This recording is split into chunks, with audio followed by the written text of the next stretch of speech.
What is up, everyone? Welcome back to the Fast Life Podcast.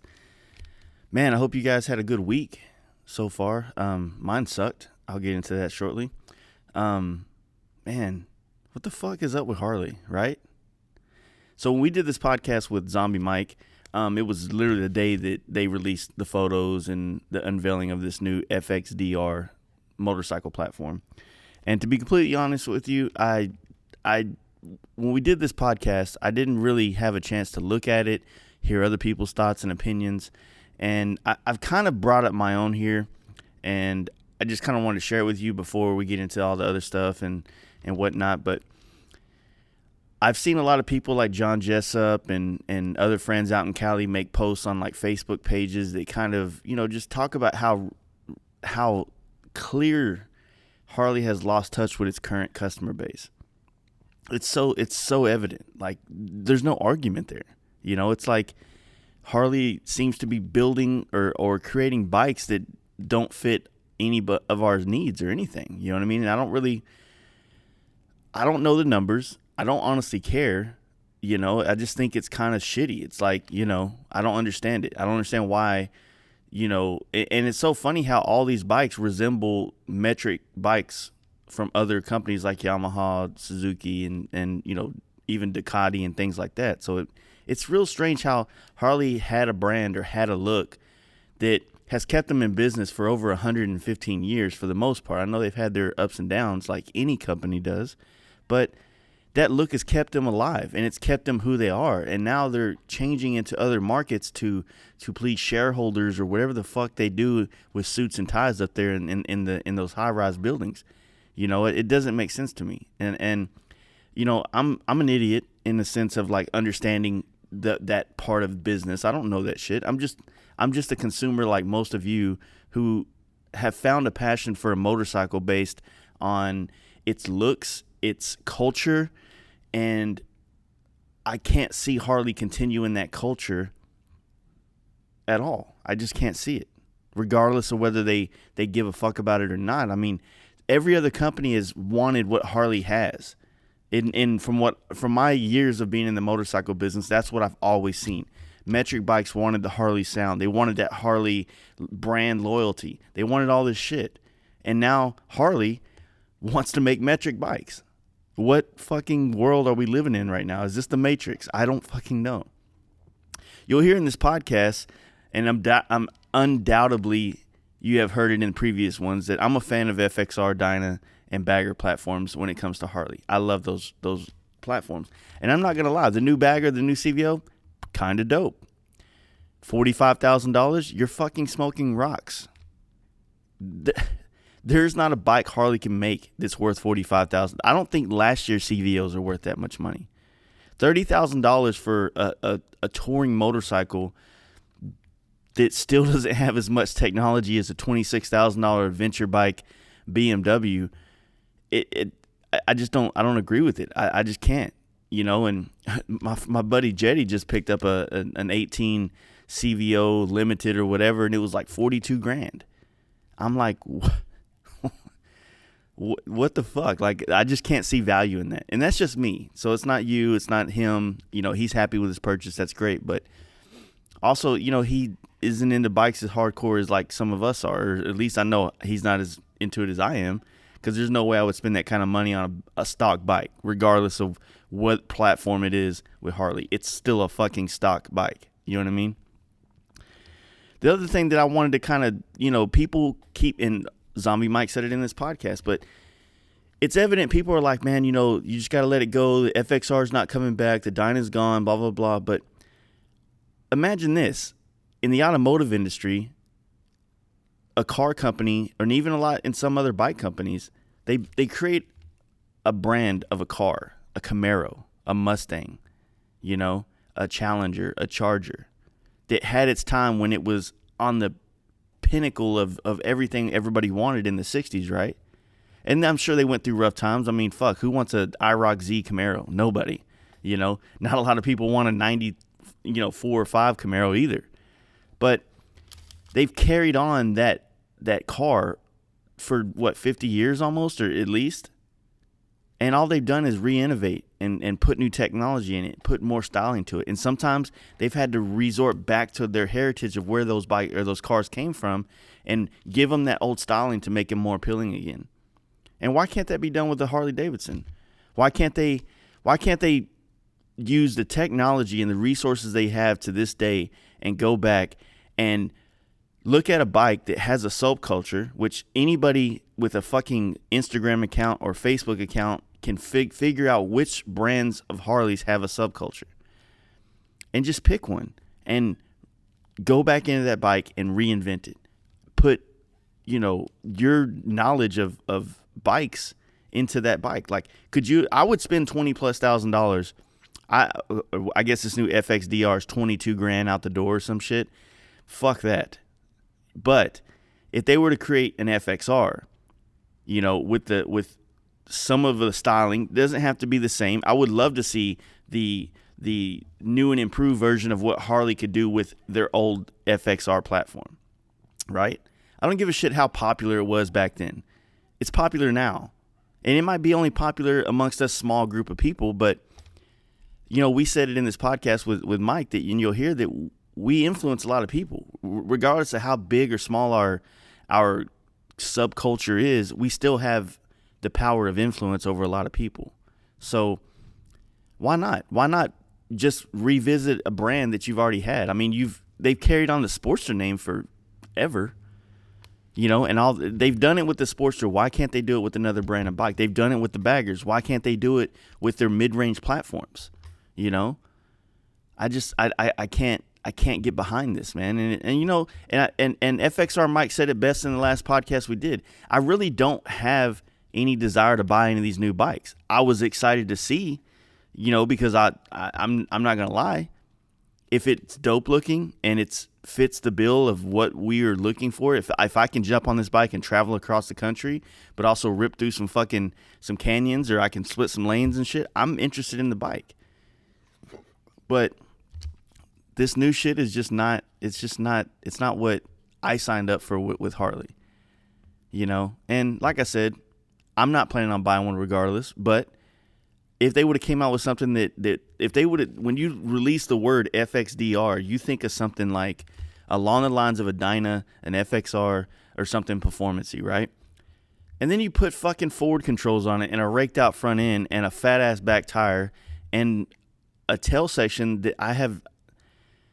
From a painter standpoint, I would love to paint that bike because there's a lot of canvas. From a motorcycle enthusiast standpoint, that's not a fucking Harley Davidson. That's a goddamn Suzuki M109. That's something else. That's not what Harley is. Argue with me all you want. Agree, disagree. It doesn't matter. That's just my opinion, and I can't back this, right?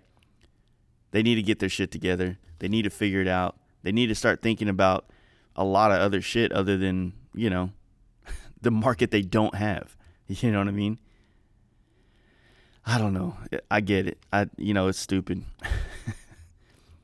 But anyway, the other thing that's kind of been bothering me, and I really don't know how much I want to get into this because, like I said, I never want to use this platform to kind of badger anybody else or whatever the case may be. But if you follow us on Instagram, I've been fucking balls deep in some baggers, and they have been nothing but hell. And it's not the bikes themselves, it's the communication error, the issues that I've been having with the individual shop that I've been doing these baggers for. I've done plenty of bikes for this dude over the last 5 years. But for some reason, it's just this year, things have not gone right. They just haven't. Every bagger that we've taken on this year has had some type of issue as far as like scheduling. Like we scheduled this bike to do in May, and we had scheduled it to be done at the end of May, but then the bike doesn't show up till June or July, or all the parts don't show up, or all these other factors that are more or less out of my ability to control. And the other problem is that I'm a fucking people pleaser. Like, I genuinely care about people being happy with doing business with me, so I'll go over the top trying to make sure that everybody's like good, happy, and I do a sketch of every bike I do, before I do the paint job, because for many reasons. So I did a sketch of this current one, this green and pearl white one, and it looks dope. Like, I ain't gonna lie, I like it. I mean, it's not the style that I've been doing on the Dynas and FXRs and helmets, but it's definitely a good looking paint job. From a painter standpoint, I dig it. It's got flow. It just looks good. It looks classy. I did a sketch. The customer approved the sketch. And then the more and more I started doing on this bike, I started hearing tidbits from the customer like, man, this paint job needs to be badass. This paint job needs to be, one of the best ones you've ever done. Whoa. Why wasn't that discussed when we started talking about price at the beginning of this paint job? Why is it now that I already gave you a sketch and I've already spent a week on this thing and I'm a day away from being done? Now it needs to be the best thing I've ever done. Like, it's a fucking shit show is what it is. And like I said, if you heard the podcast I did on myself, my 2-part series, I try to go back and I try not to point fingers at other people and say that all the problems or all the issues is somebody else's fault. I've had a lot of setbacks this summer. Most of you guys know, between the bike getting stolen, me wrecking my van, the 110-degree heat here in Texas, and I have no kind of airflow or AC in my shop. It's just been a fucking sauna in here. Hard to work. The move in May, having to find a place to live, like all these things kind of factor in, things, and the one thing that a lot of people doesn't think about is that, like, when you have all that kind of stress, it's really hard to be creative, and what I do for a living is 100% creativity and innovation as far as our paintwork is concerned. So it's been a rough summer, I plan to go to Sturgis this year. I kind of sort of planned to go to Born Free. I was kind of like waiting to the last minute. I planned to do a lot of shit that I ended up not doing because of the setbacks that I had. I felt like it would be a slap in the face to my customers to be out having a good time or whatever, going to Sturgis, going to Born Free, going to these things when I have all this work on the table. So I've been doing nothing but work for the last 3 months. I took a weekend off to take my kids to the river. That was about it. Rode up to Indianapolis. Y'all know what happened there. That was still only a 3-day weekend. You know what I mean? So it's just been hectic. And I'm leaving Sunday to take this bagger to NorCal. Both of these baggers I just finished. And that was it. I was not taking any more baggers on for sure this year. Next year maybe, but not any more this year. I have the Sport Glide build coming up. I have another FXR build for us coming up. I have been blessed with all these awesome opportunities with helmet paint jobs that I'm still trying to get done with. I got a cool ass chopper I'm doing for Royalty Racing. I got a lot of great projects, and I'm pretty good for the rest of the year. And I need to get on them, but I need to get these baggers done first. I need to get them back to the shop that's doing them, and it's just been a shit show. But anyway, like I said, just had to vent there. Like I said in this pod at the beginning, just a while ago, I am leaving Sunday. This is Thursday. I'm leaving to California. I'm going to be stopping into Phoenix first to talk to Paint Huffer Metal Flake. So finally getting him on. It's only been almost the whole year. Then we're going to stop into LA. Don't know if we'll be doing a podcast. I'm going to reach out to some people that I really would like to talk to and see how that goes. But the other thing about this trip is I promised my daughter I would take her to California this year. And she's already started school. And I was planning on taking these baggers back in July, but with the heat and the setbacks, it pushed the completion of these projects back. So she's going to miss a week of school to go do this, and I'm really excited about, spending this time with her and showing her more or less my second home, where NorCal and SoCal and all these places I spend a lot of my time. She's 16 years old. She's going on 17 in January, and my main goal for this trip is to really inspire her to want to see the rest of the world or the country. When I got out of high school, man, I was like, I had a chick, which is the mom of this kid. And I didn't really think about how big the world was. I was just more concerned with what was right there. And I wish I would have had an Instagram to show me all the different cool places there is to go and different cultures there is to experience and be influenced by. And that's kind of what I want to do with my daughter, is just show her just another area. You travel 1,000 miles in any direction and you're in a completely different world from what you're here in Texas dealing with, So anyway, that's what I'm really looking forward to. Fortunately, we're going to be dropping these baggers off in NorCal. One, I'm not finishing it. Customer just decided the shop is just going to find someone else to do what they want them to do. So not proud of that, not happy about that, but that's the business sometimes, you know what I mean? It sucks. Can't please everybody, I guess. But while up in NorCal, another great thing about being up there, and you probably heard me talk about him before. We're going to be talking with my friend Steve. He owns a shop called Trendsetters. You can follow him on Instagram. He's the guy that got me plugged into California, 4 or 5 years ago, going out there and doing bikes for him. And, that's what's built my reputation in NorCal. And he's out, and I'm fucking excited. I haven't seen him in 2 years. And we got a lot to talk about, and you're going to love listening to it, I think. So we got him coming, Paint Huffer coming. I'm going to try to reach out to someone in L.A. that I'd like to talk to and like you guys to hear from. And, and then we're going to be back home, and I'm going to be right back on these projects. I'll be home the week before our camp out. So, I hope you guys are still planning on coming out to that. I'm going to need that release. So let's have a good time with that shit. Sorry for running this thing too long, so let's get into these ads. I want to thank Paint Huffer Metal Flake. No, I'm skipping it. Let's start with the number one guy. Let's thank Texas Performance MC. I love Mark. He's my boy. He's a great friend of mine, and he's also the guy that handles all of our in-depth mechanic work and performance needs at our shop. So if you're in Austin, Texas, or in Texas in general, don't hesitate to let Mark fuck with your bike. You know what I mean? Whether it's tuning, whether it's performance parts, or just general maintenance. He's on top of that shit. He treats a maintenance bike or a service bike just as detailed and just as he's as into that as he would be if he was building the best bike in the world or the most expensive bike in the world, whatever the case may be. So check him out, TexasPerformanceMC.com, as well as on Instagram. Give him a follow, stop in, say hi, get an oil change, buy a fucking set of T-bars, whatever you want. Just hook him up, or just give him the opportunity to show you why he's one of the best in this industry. So I also want to thank Paint Huffer Metal Flake for continuing to sponsor this podcast. There are paint episodes here and there. We do that for a living, right? I can't say enough great things about Paint Huffer Metal Flake. We use it in the shop every day. This bagger I just painted has their Pearl line on it, which I'm pretty excited about using, even though I'm not going to see the finished product. But Paint Huffer Metal Flake, man, they're a growing company in my opinion. I see him taking that business in a direction that I think is going to be beneficial to a lot of custom painters and just painters in general in this industry for years to come. So don't forget to follow him online, Paint Huffer Metal Flake on Instagram, and painthuffer.com if you want to get laced up with some flakes and pearls and other products that they sell through their business. Check them out, Paint Huffer Metal Flake. Also want to thank Horsepower Inc., HPI, horsepowerinc.net on the interwebs, Horsepower Inc. on Instagram, and Horsepower Inc. Indy on Facebook. I've been getting pictures from the homie Scott, one of the owners up there, and he's been showing me the new building, and I'm super, super jealous. I'm not going to lie.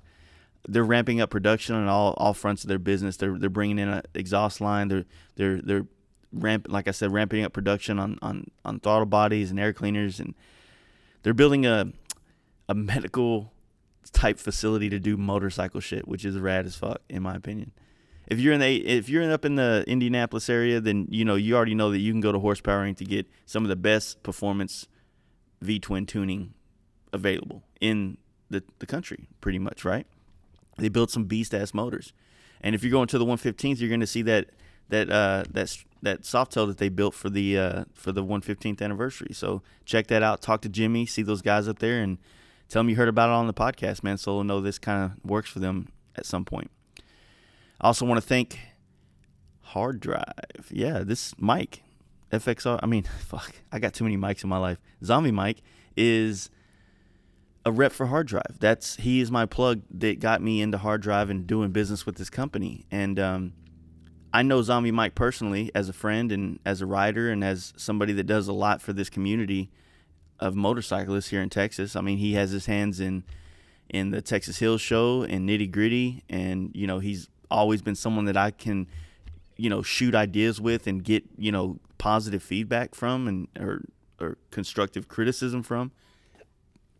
But him joining HardDrive is like, it's, we talk about it in this podcast. The company seems to be open-minded to bikers and what works. You're going to hear a lot of that in this podcast, which I'm excited for. But on an advertising note, check out HardDrive HD. Fuck, I need my notes. Sorry. I don't have that one memorized yet. My bad. Sorry, guys. HDTwin.com. You can get set up as a dealer. You can get shit rolling. HardDrive Parts on IG. If you want to see some of these products they sell, tell your local dealers. If you're a dealer, get set up, start selling it. Just have the option of being able to sell some of this shit. It helps them out. So check them out. HardDrive Parts, HDTwin.com. Fuck with Zombie Mike. He's in this podcast, and I'm sorry I took so long. Had a lot to say. Probably didn't say anything at all, but here we go. Hey guys, you ready to let the dogs out? Fast Life Podcast. Oh, we're rolling, dude. Are we? What you want to talk about, dude? You, man. Do I need to introduce myself again? Nah, everybody knows your voice. Oh, Zombie Mike. I feel like at some point in time I'm just going to be the reoccurring guest. Shows up every 3 or 4 months. That's the goal, man. You want to have these people that can kind of follow along with, what's going on. You know what I mean? And then be able to check back in and hear how things have gone. I mean, unfortunately, I'm getting boring in my old age. Don't even have a Dyna right now. You got a sweet chopper though. I do have a sweet chopper. I'm about to get another Dyna.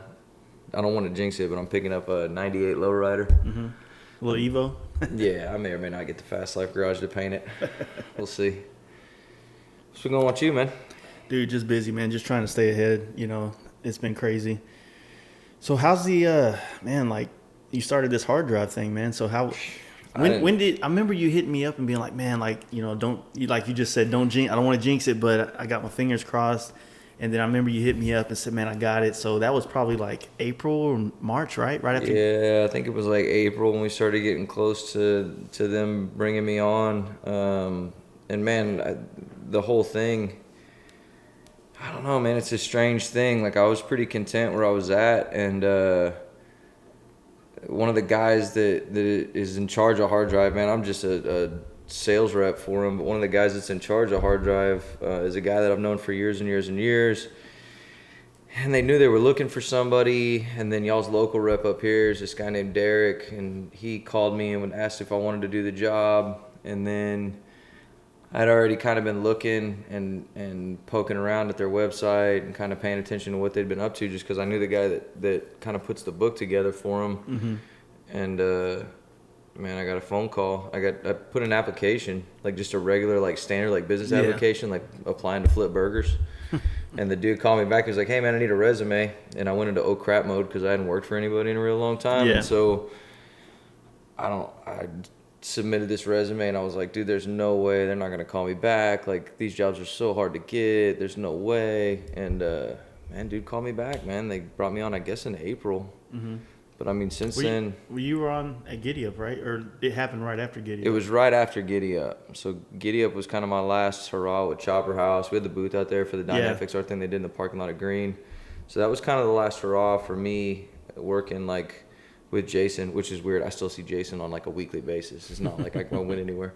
Yeah. But yeah, so the other part of it too, man, is I don't know, man. I've worked in the motorcycle industry forever and ever and ever, and I know these jobs. That little sales rep that comes by with the bag, selling parts out the book, man, that guy always seemed like he had a really sweet job. Turns out he does. Yeah. My whole job is to go around and talk to dudes in the industry that run big shops, little shops, medium-sized shops, guys that sell motorcycles, wholesale, all kinds of stuff, and just kind of poke around their shop and see what I can do to make them money or help them out. See what they got going on. Yeah, And so it's been a cool thing. Well, it seems like a good gig. I mean, you get to talk motorcycles. You get to, like I said, meet a lot of different shops and see how they run their business, and maybe you can help, or maybe you can see where you can fit your hard drive in, or just your knowledge, because you've been in the motorcycle industry for quite a long time. So yeah, absolutely. And on top of that, man, I've said this before to you, a rising tide floats all boats. And so if the shop down the street's doing good, then the dealership will do all right. And if the dealership's doing all right, then truth be told, that'll probably support 3 or 4 little independent shops that are doing something super specific to whatever motorcycles they're working on. And so it gives me a good gauge all the way across the board of what the industry's doing, or what direction guys are going in, especially in Houston. And it's a cool thing to walk into these shops. Like something that they told me a lot when I went up to Boise and was talking to them, like in the initial hiring process and going through like what they call new rep training, where they kind of bring you in and talk about all their core stuff. One of the things that they kept saying, and one of the things that the owner of the company said, was, if it makes sense, let's just do it. And I've never worked for a company. I mean, I've worked for a lot of companies, but I've never worked for any company that was paying their taxes correctly on a regular basis, that had somebody at the helm of it that had that motto and like that kind of philosophy. And so it's made the job, I don't want to say super easy, but it's made the job super easy to wake up and get excited about, because I know that if it makes sense, then we can do it. And so I'm not worried about getting yelled at or you're not slaving away. You're getting to be creative in how you do things and how you approach things. You know what I mean? Man. And if I can bring something cool that we're doing to a dealership level, which I do have clients who are dealerships, if I can bring something really cool to a dealership that will disseminate out amongst the riders in my community and work really well for them, then awesome. You know, I want to do that all the time, 100% all the time, and they're going to make money on it. Mm-hmm. And so it goes back to the little shop too. If I can bring something into that little shop to make them a little bit more appealing to the riding community around them, then of course I want to do that. You know, it's the same thing we were doing with Chopper House. Yeah, you kind of have to stay in touch with the customers as well that the shops are trying to sell to, which you do in the other, you know, hobbies that you have between, you know, helping run Texas Hills and Nitty Gritty. Yeah, I mean, and it things helps like that. because the customers are, you know, you guys. Yeah. So, I'm around y'all all the time. So it's like you're not the kind of guy. I mean, not that there's anything wrong with it, but you're a guy that leaves a motorcycle job and then does motorcycle shit with your friends. You know what I mean? And man, honestly, like I just got back from Minneapolis with all the other reps on the west side of the Mississippi. Like, every single one of those dudes is a motorcycle guy. Like I don't know what this company did, but somehow they've found these dudes. Like, man, Ryan Finley out on the Central Coast, he's the west the Central Valley rep out there in California. Dude's been on a lift for 15 years, been riding FXRs in the Bay Area for longer than most of us even knew an FXR existed.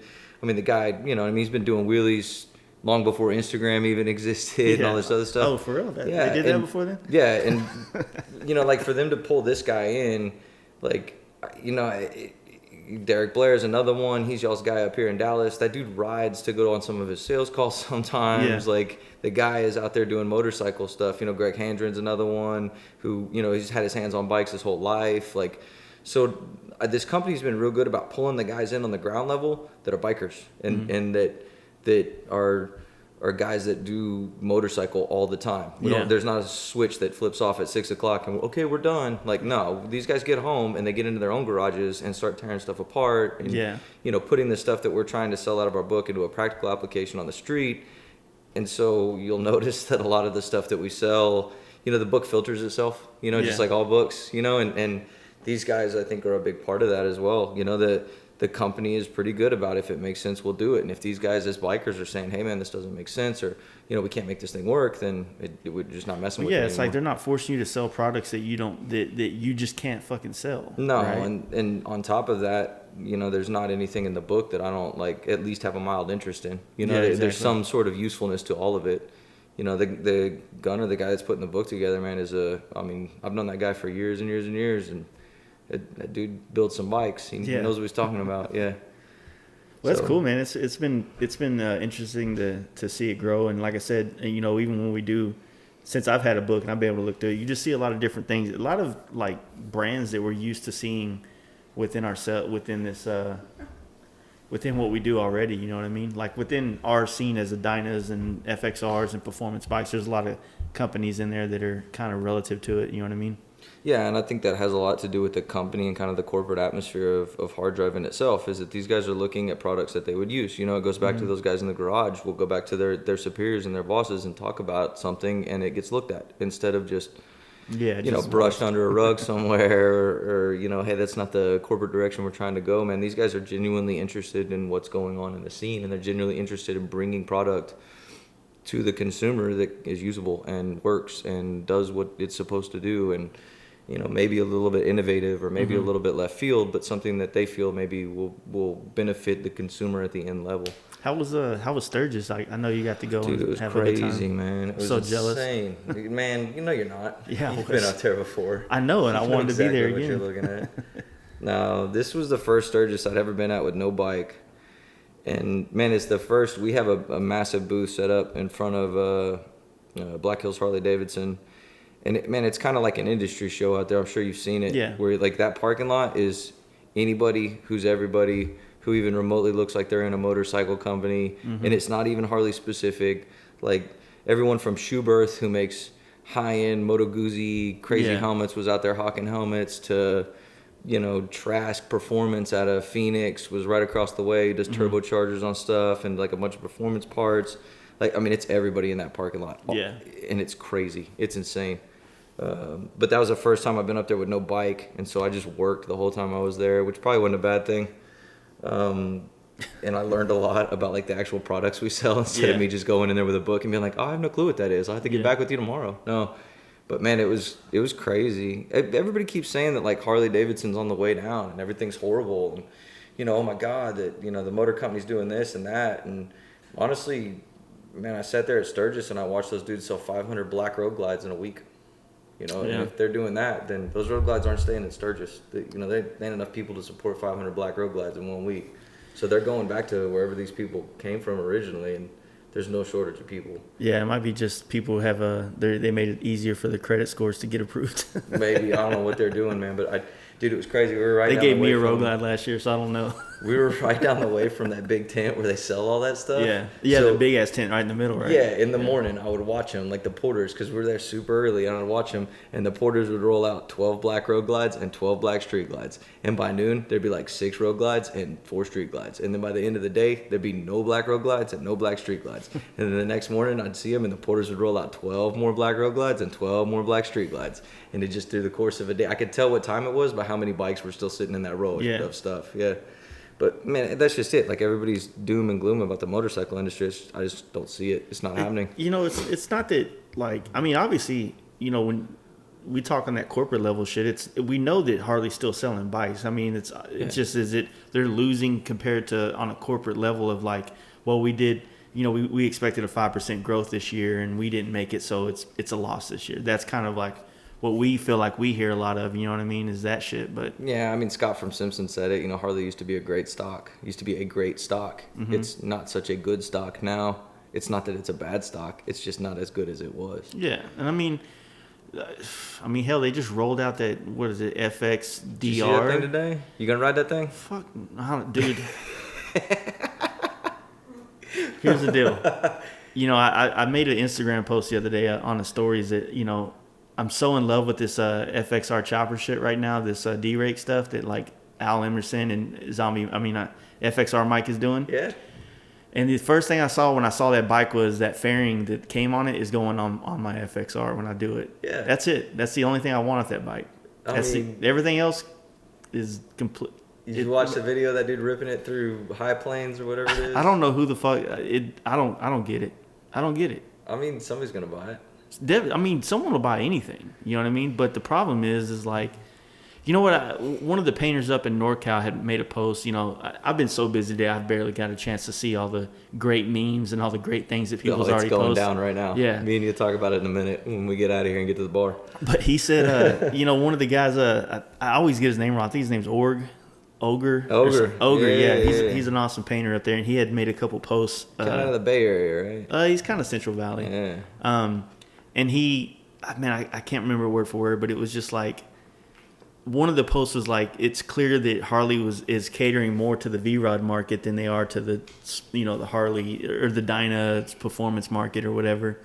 But it's like, when you look at numbers, which none of us know or see any of those things really, it's like, how much did V-Rod sell more than Dynas?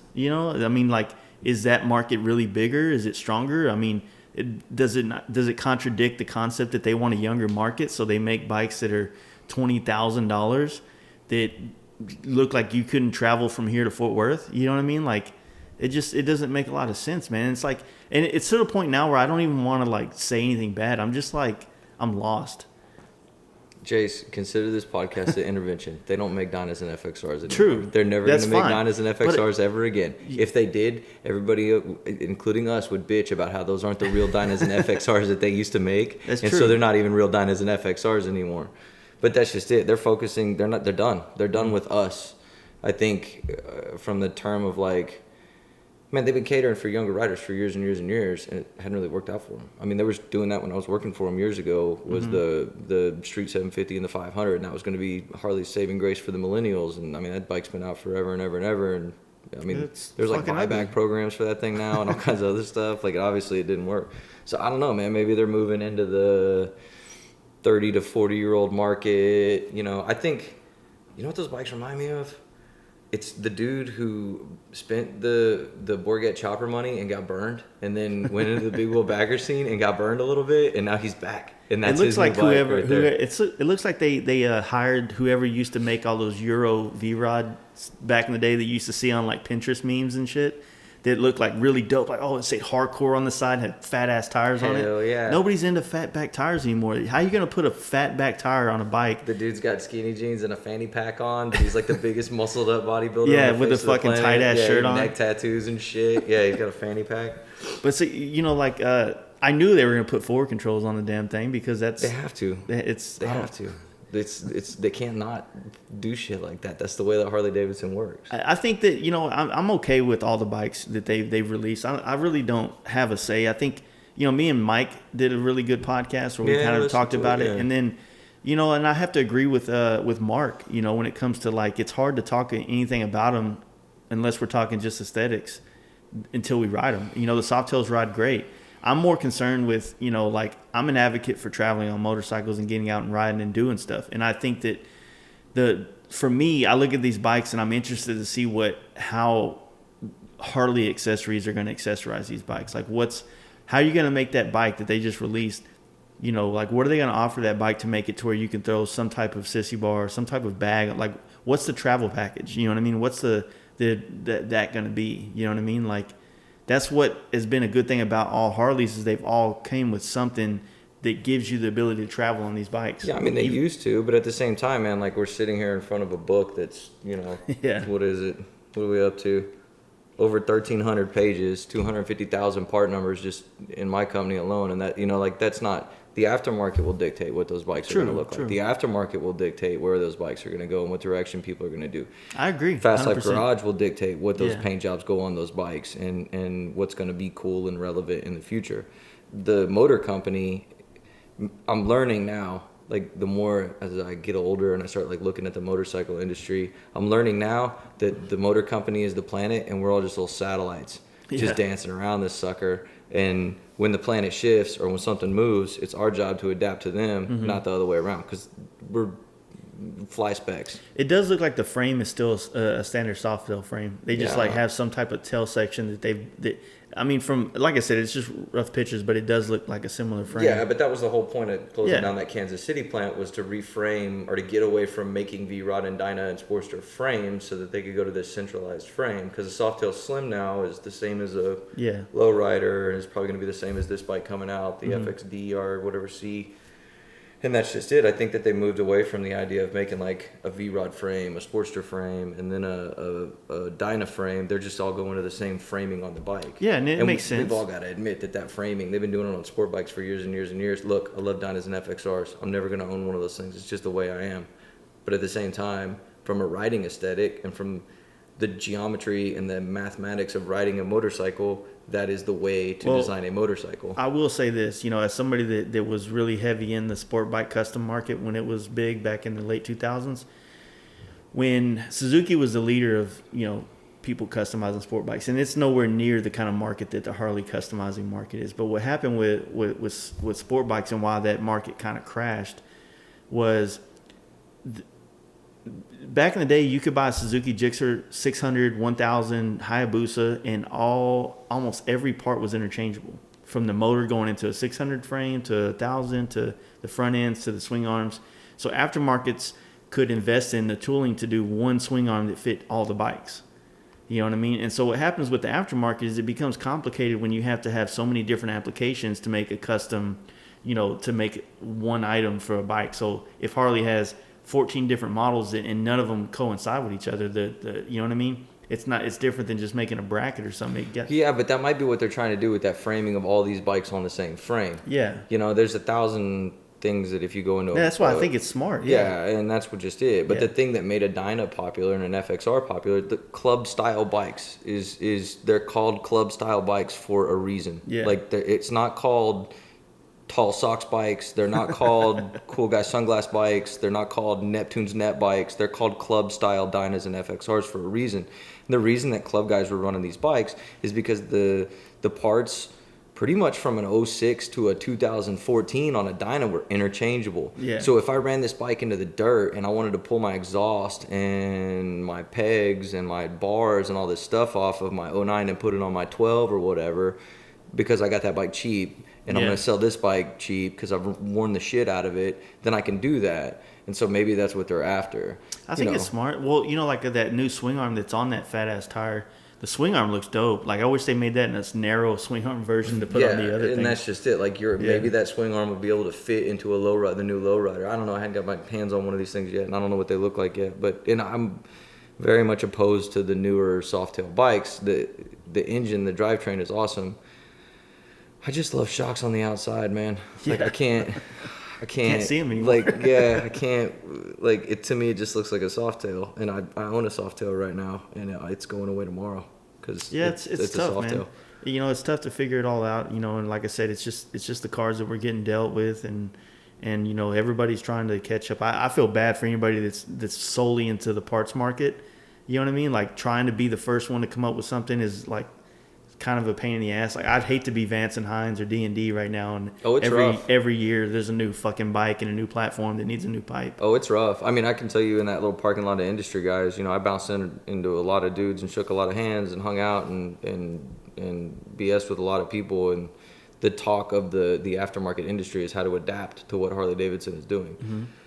And everybody keeps saying catch up. I don't think it's a matter of catch up, man. Like you get a chance to innovate now. Like change is the mother of invention. So this might be the next gold FXR that Jace sure. does. Maybe that whatever the hell it is with the Batwing that you're the Sport Glide. Yeah, the Sport Glide. I mean, that might be the next one, man. You know what I mean? And so maybe we'll get a whole new thing out of it. I don't know. We'll come see September 4th when the Mayans MC comes out. Yeah, we may all go back to riding deluxes with Carlini apes on them and fishtails, whatever. It's a weird market, man. But like one thing's for sure, it's definitely new. I think that you had mentioned something earlier about Harley, kind of made the street and this thing for the younger generation. I just feel like, when they made those bikes, it was kind of like it was just kind of a bad time to try to do it. And they didn't, I don't know, man. That Sons of Anarchy helped promote that style of bike to a lot of younger people.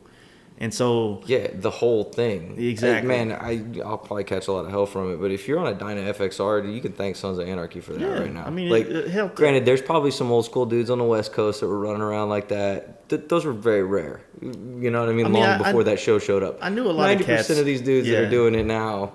I knew a lot of cats that were doing Teller. it back then. It's just it got glamorized and it got popularized and it made it to where like anybody from coast to coast can jump on that bike and just have that. It made it cool. I mean, the good news is when the Mayans thing comes out, everybody will be back on Softails, and me and you can go back to buying FXRs and Dynas for $4,000. Exactly. Yeah, exactly. I'm and down not have for to worry that. about shit. Yeah. I'm looking forward to it. I am too, I'm not actually. Gonna be on a Softail anytime soon. Yeah, I'm not. I'm excited. I have one I'm painting right now for my buddy Adam at Garley, and I'm pretty excited about doing that. But other than that, like, I don't really have any intentions of building one or buying one, or it's just it's a stripped down bagger. It's the same kind of, to me. I feel like I'm the same problems why I wanted to get out of the big wheel bagger thing is the Softail thing. It's just air ride, laying on the ground, pipes, but you can't turn it. Not that it's you coming have to back whether we like it or not. That's man. fine. Like the marketing team at FX is already in full swing. Like it's gonna come. Like it's happening. You think there'll be any Dynas and FXRs on that show? I mean, I'm sure that they're going to be They'll have some sort of reference back to the SOA I think guys. it's supposed to be out of like San Diego area. I'm sure there's going to be some sort of West Coast reference back Probably to see San Diego Customs making appearances. Yeah. They get to be in all the fucking cool guy shit. I'm not going to let the cat too far out of the bag, but I know some guys who are going to be in that show. You Yeah. know what I mean? And they're definitely not on Softails, but whatever. You know what I mean? Like, it is what it is. But that's just it, man. Like, whatever, man. Like, No matter what, it's good for the industry. So I'm glad there's something else on. And the more Harley Davidson pisses off Trump and it's in the news, the more that the Mayans are on TV and everybody gets to live out their fantasies of being a cholo. That's great for all of us that are in the industry. I don't care what they do it. I don't care how they do it. I don't care how they present it. I'll fix it on the back end when I run into this guy in a bar and go, nah, man, that's not cool. Like, don't do that. You know what I mean? Like, that, it'll fix itself. Yeah, but if it brings more of these guys in, yeah, hell yeah. Why wouldn't I want that? I want everybody on a motorcycle. That'd be great. I'd have to worry about getting run over by a car a whole lot less. Yeah, that'd be awesome. Yeah, it's like I said, everybody knows it's good for anything to be on there. And I can't remember who I was talking to, but somebody on this podcast, I'm sorry, I forget who, but they were talking about how it's like it's pretty clear how the Discovery and stuff is going to start reaching back out to bringing some of these biker shows on, especially if like American Chopper's doing okay or whatever the case may be. I don't even know how to find out what is good numbers for TV ratings anymore. You know what I mean? Like, does anybody even watch TV anymore? I don't fucking do it. I don't watch it. If it ain't on demand, then I ain't watching it. That's what I was saying. I fell asleep watching YouTube last night, and it was a how-to video for brakes on a 98 lowrider. You start watching it, and then next thing you know, you end up like seventh wonder of the world kind of. Yeah. Actually, I dived off into like some weird occult shit last night about lizard people and UFOs and shit. Nah, I mean, I wouldn't even begin to guess, but like that's just it. I'll promote it because I don't care what it is.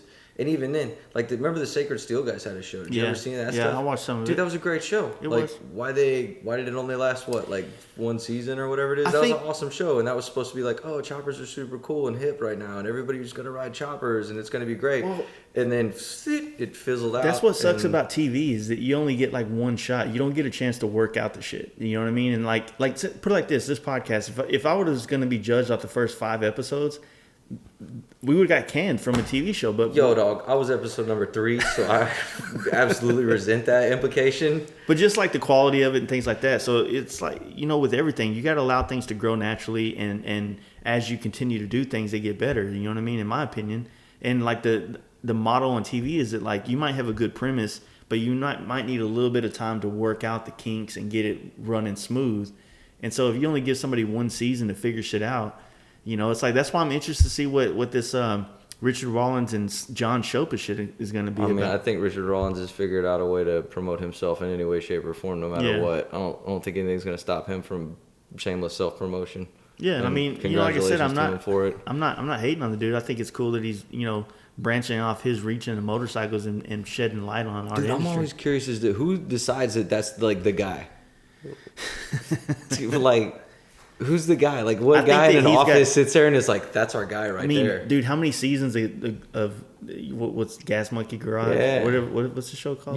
Gas Monkey Garage. Fast and Loud, I guess. Yeah. So how many episodes or seasons they have of that? So, I mean, you get 9-10 seasons, I think they're at, or some shit like that.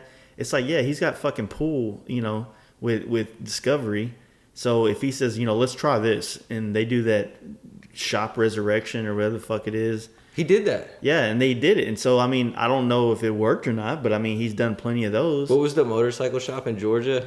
Yeah, that was the one that Danger Dan did a podcast with that dude. That dude was cool as hell, man. Yeah. Like, you could tell, like, the whole time he was there, he's like, oh, cool, I've got, like, a floor now. That's rad. Like, oh, sweet, I got an air conditioner. That probably should have happened a while ago. Yeah.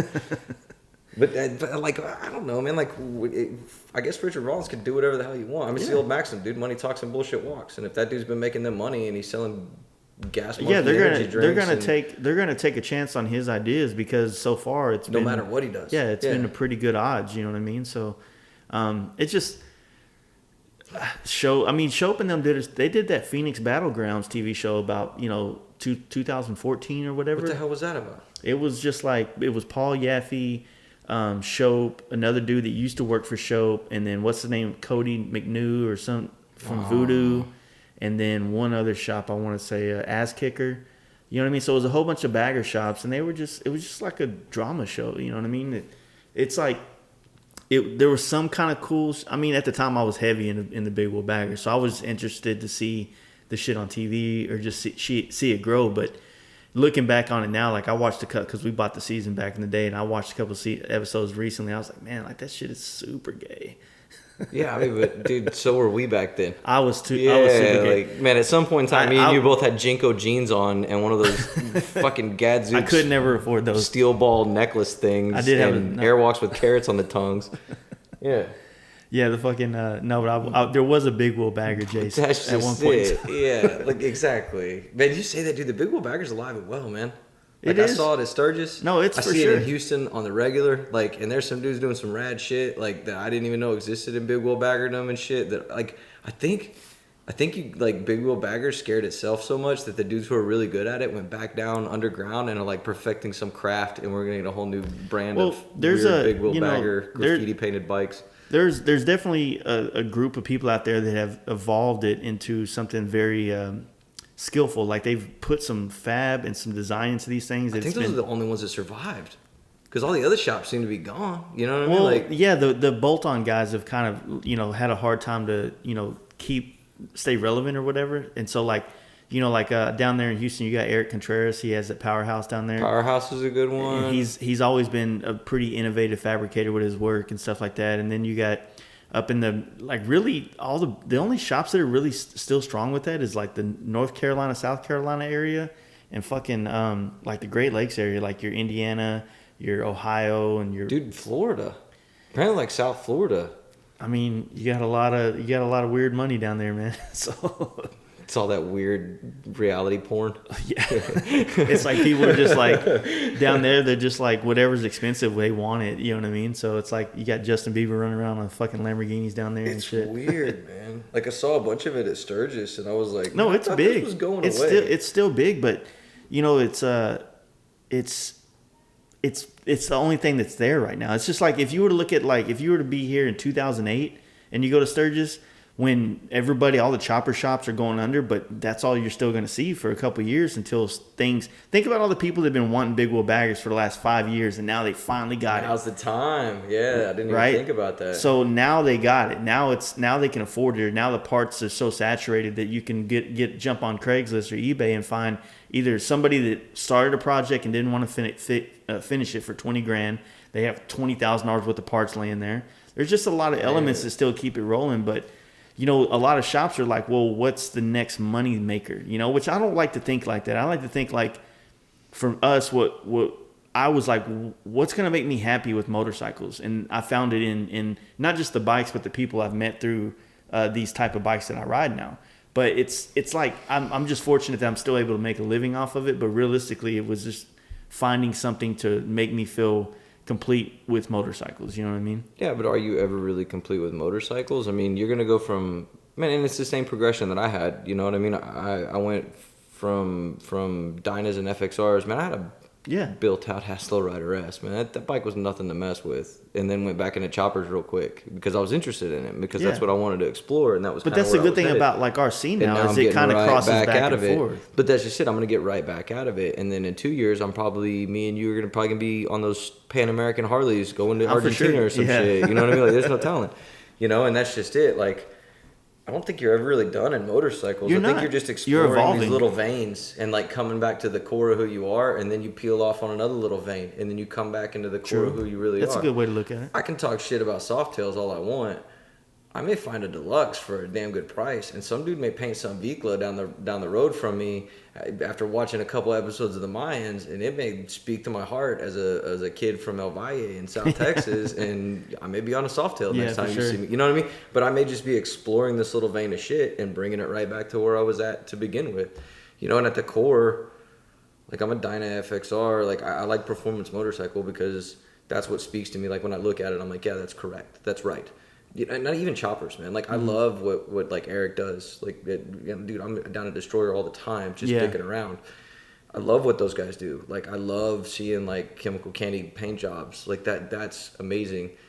But at the same time, I'm always just bringing it right back to where I was at, which is a club style bike. Because when I came into motorcycling, I came into a club, and so that's what I know, and that's what I just bring it back to all the time. Yeah, I mean, it's just a matter of like you said, branching off in ideas basically and exploring them and seeing how you fit in, or if it fits your style, or if it really gives you the kind of Dude, I've got a 14 Slim right now that I bought with every intention of like turning it into like a rideable, like twin cam startup, but look like a chopper. I was gonna rip the front end off. I was gonna put a wide glide front end on it, 21-inch front. I was gonna turn the thing into like a push button chopper. Get on it, go. Look like a David Mann poster. Yeah, no, I hate riding that thing. It sucks. It's horrible. Yeah. And so it's going away, and I'm going right back. So I explored that vein. I tried it. Now I'm right back to 98 also, lowrider. Man, you know, a lot of people may not agree with this, man, but I really feel like, you know, the people that come with the culture of motorcycles also is a big part. Like right now, like, yeah, I like a lot of bikes. Like I liked my Road Glide. I really did. And there was nothing wrong with it. I just wanted to get out of it. But I find it awesome in this scene of the people that I now have as friends. You know what I mean? Like, and that all is because of the bikes that we ride. I'm not saying that I couldn't have made friends with you and Mike and Mark with a big wheel bagger. Nah, but it would have been a much different I'll give you that much. Because when you start riding performance Harley, anything, and when you start talking about like performance, like Harley in a performance sense, the guys that tend to circle around that tend to be super knowledgeable about motorcycles, period, end of story. Yeah. It doesn't matter what kind of motorcycle, just, I mean, they tend to understand these things that we all take for granted as bikers, and so it's easy to hang out with those dudes and it's easy to talk to those guys because it's not some kid on a Sportster who has no clue what he's doing, and he's just, you know, every time you tell him something, he's like, yeah, fuck you, I know what I'm doing. Yeah, I watch Sons of Anarchy, I got it. It's just like, you know, like I said, even with this, you know, Mike has got me to the point where like, I never thought that I was kind of, I didn't want to say it, but I was kind of like one of the guys like, oh, fuck, he's cutting that FXR up. But now I'm like, dude, I want an 82 FXR and I want to cut it up just like he did. And I want to build something similar, but with my look. But it's just one of those deals like, man, like. I mean, I think that's why we all got behind Mike and that People's Champ thing. You know, dude, he got railed on the internet for cutting that thing up. But that's just it, dude. Mike's not doing it because he thinks that anybody on Instagram gives a shit. Mike's just doing it because he wants to do it. Like, that's just the way he is. You know, and that's every indication that I've got from him is that he just wants to do whatever he wants to do. I asked him today, he posted a picture of this FXR he's trying to sell. I hit him up, I was like, hey, man, it's like, that picture looked kind of nice. Like, you got a little iPhone X going on in there. And he goes, it's an iPhone 5S. I'm like, dude, your fucking phone is chopper as fuck, dude. It's so old. That's fucking old school, dude. But that do they even make updates for that anymore? I bet that phone comes with a chick with hairy armpits and a floppy hat.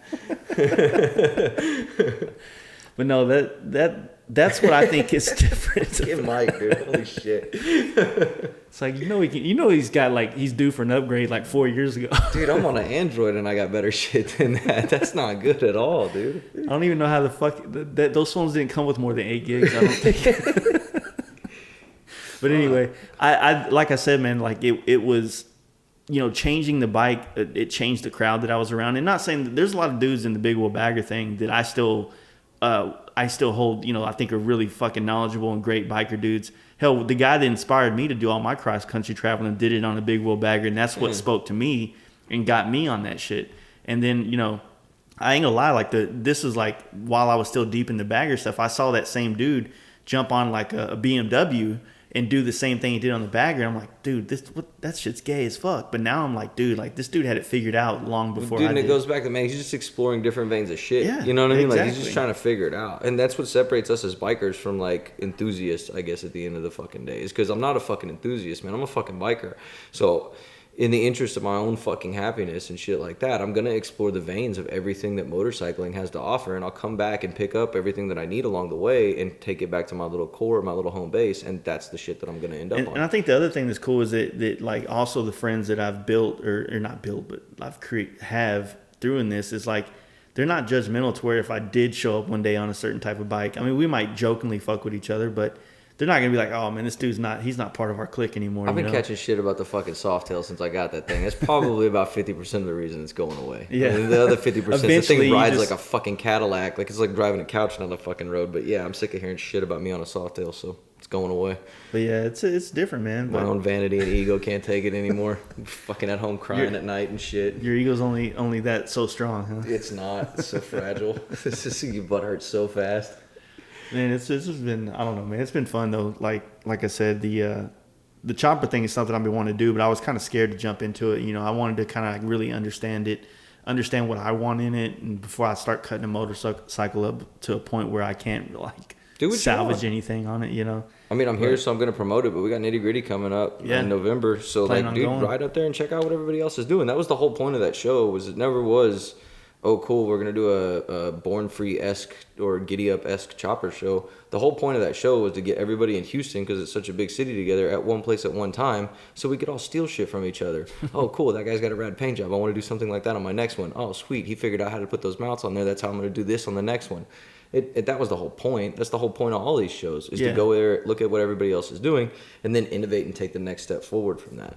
Yeah, see these things in person instead of just seeing it on Instagram the next day. Yeah, I mean, like one of your paint jobs looks great on Instagram, man, but like... Only on Instagram. But maybe only on Instagram. But, man, in person, though, like those paint jobs that shit's incredible, man. Like, I can honestly say that I'm in awe every time I talk to you and every time I see you, that I know somebody who's that fucking talented at what he does. And don't get all fucking smiley and weird on me and shit, but you have to remember, too, that, dude, I'm in awe every time I see Eric Vaughn make a sissy bar. Yeah. They get better and better every time he does it. Like, I was talking to him the other day. I was like, dude, that's probably the best one you've ever done, man. It's the most symmetrical by a long shot. Like, the thing looks good. You know what I mean? I didn't want a sissy bar on my show head. I'm kind of thinking about it now. Yeah. But that's just it, man. Like, I'm amazed at my friends. I'm amazed at the people that motorcycling has put around me. I'm amazed that it's given me an opportunity to work for a company that I really enjoy working for, and my job is to go around and dick with motorcycles. Like, it amazes me, and it makes me want to be a better person and to do more for the community around that.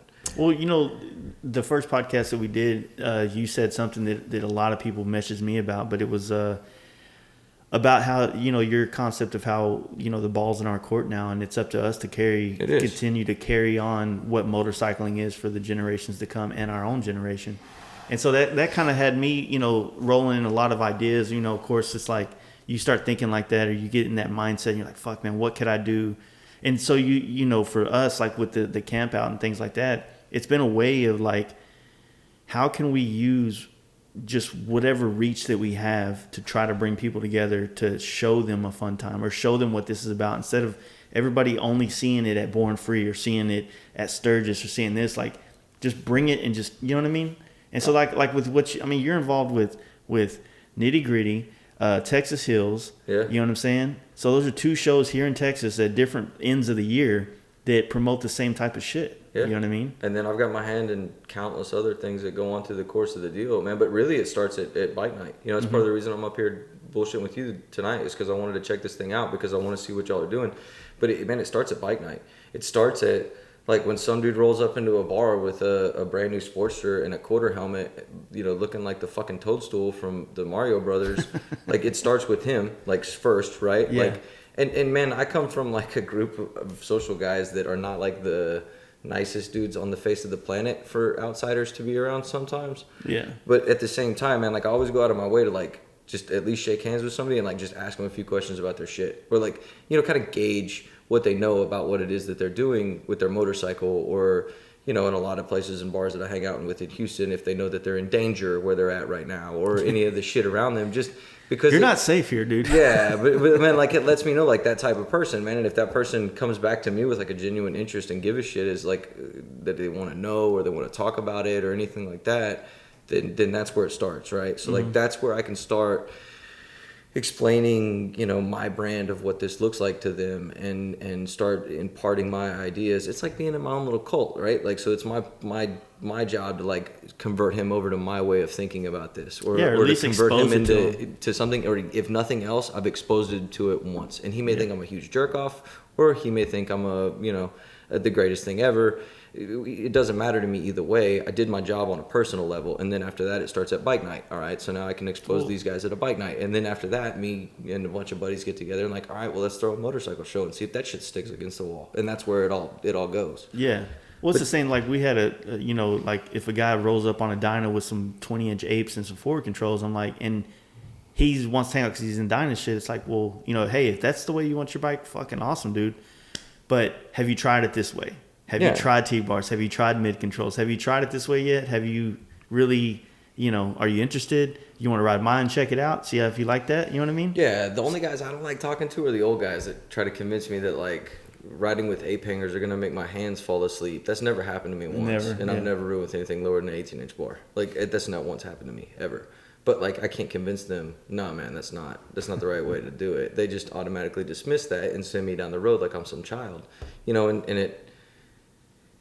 Man, but that's that kind of weird yuppie generation of biker, right? Like they were very dismissive, and now as they're getting older, they've turned themselves into the experts, and they're not really the experts. Like the guys that are coming underneath them are a little bit more knowledgeable, I think, or at least have sussed out the research on a lot of this shit. Or man, they're into older bikes. You can keep a shovel head on the road. You're a fucking biker. It's a pain in the fucking ass. Yeah. Like you've got to learn all kinds of shit about that thing to just make it go down the road and have a good time on it. Well, we've grown up with instant knowledge at the fingertips, or That's while we're part of taking it a too, shit, yeah. we can learn all about shovel heads. Yeah, You know?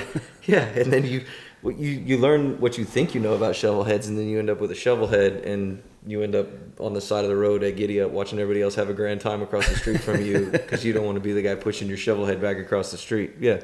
But I mean, I think that's one big difference between like our generation and the one a little bit older than us, and not so much a little bit, but like a lot of it is that, you know, when a lot of us get interested in something, we have a vast amount of resources to kind of fill our need for the information, you know what I mean, or need for the just to look at it. Like when I first wanted to get an FXR, I had plenty of places to look on YouTube and Instagram and things to find out a lot about them before I even made a purchase. You know what I mean?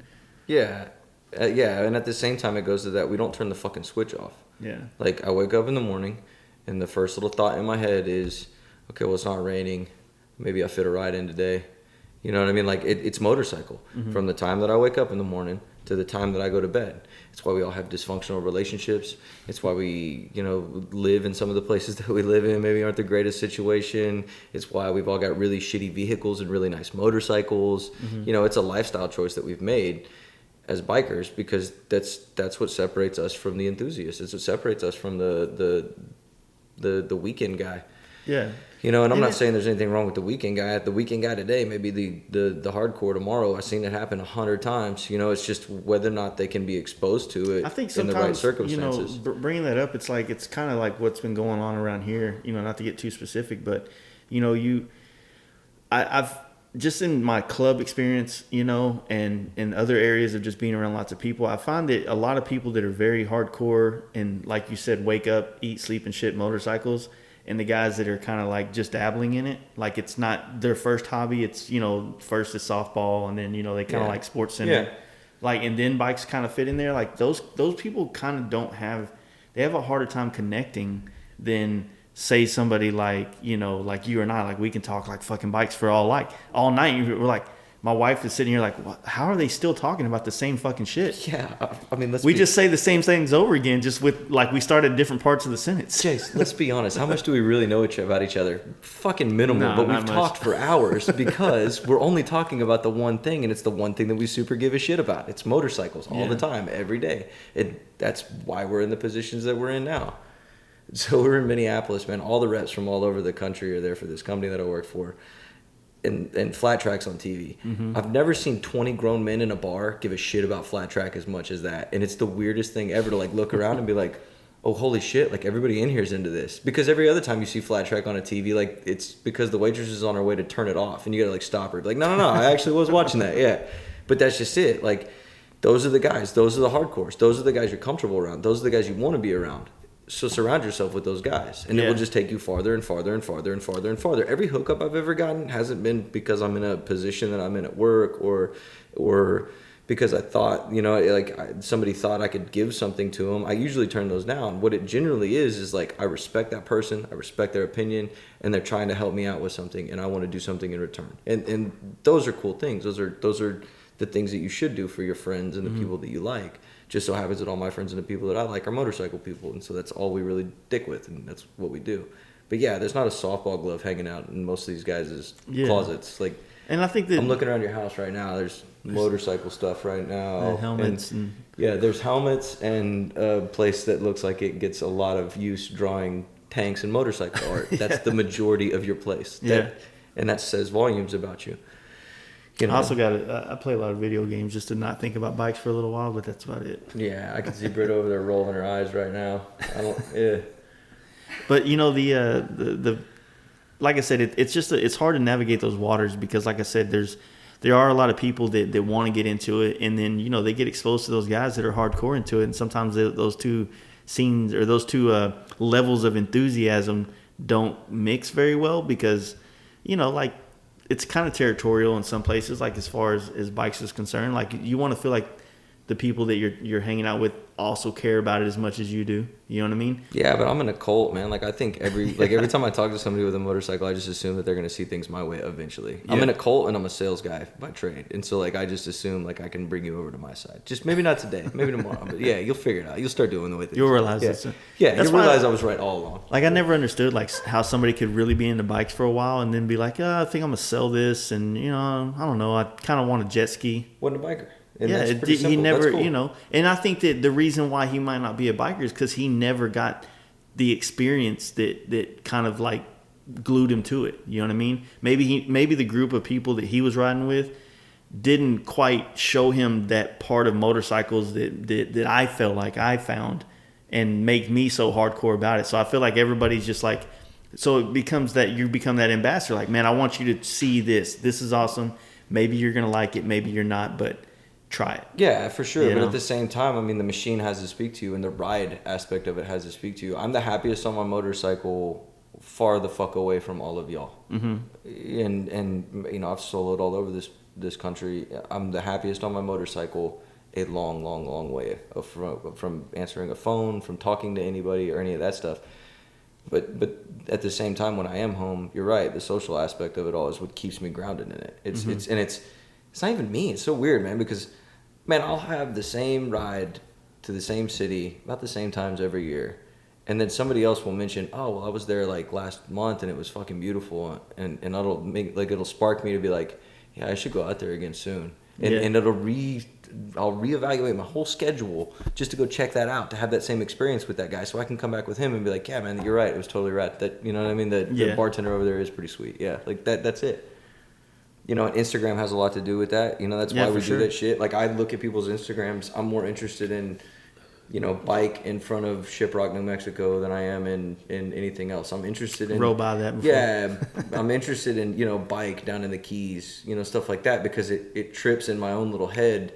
Oh, shit, I really need to get on doing that. Or, oh, fuck, I need to make that happen for myself. I want to try it, yeah. I can have that experience as well. And then if I ever run into that guy, I can talk to him. The one you did with Adam Sandoval, like, to me, like, listening to him was probably more entertaining than anything else. And he really didn't talk about much other than just being on the road. That was cool as shit. And I get it, and I understand him. I met him in Sturgis, by the way. Yeah. Yeah, he had no clue who the fuck I was. But I was like, man, good podcast. He was like, oh, shit, yeah, man, thanks. He fucking hauled ass. But yeah, he was cool as shit. Yeah. Yeah. But it's the same thing, like, the other podcast we did with the other Adam. Yeah, that was another good one. Those are probably my two favorites that you've ever done. And, like, I wanted people to... First off, I want, anybody that gets bikes and thinks like, man, like traveling is just, I don't have the crowd, like I don't have the friends for it. So doing that podcast with Adam did that whole trip by himself, and it seemed like fun. I mean, those are the best ways. Yeah. Like, in my opinion, that's the best way to travel. Well, people got to hear like, man, you could do this alone. You could do this with your friends, or you could be the one that kind of like inspires your friends to want to do trips or go places or just do shit. And like I said, the camp, man, so far it's a lot of pressure. Yeah. But I got homies that listen to the podcast from Michigan that are coming.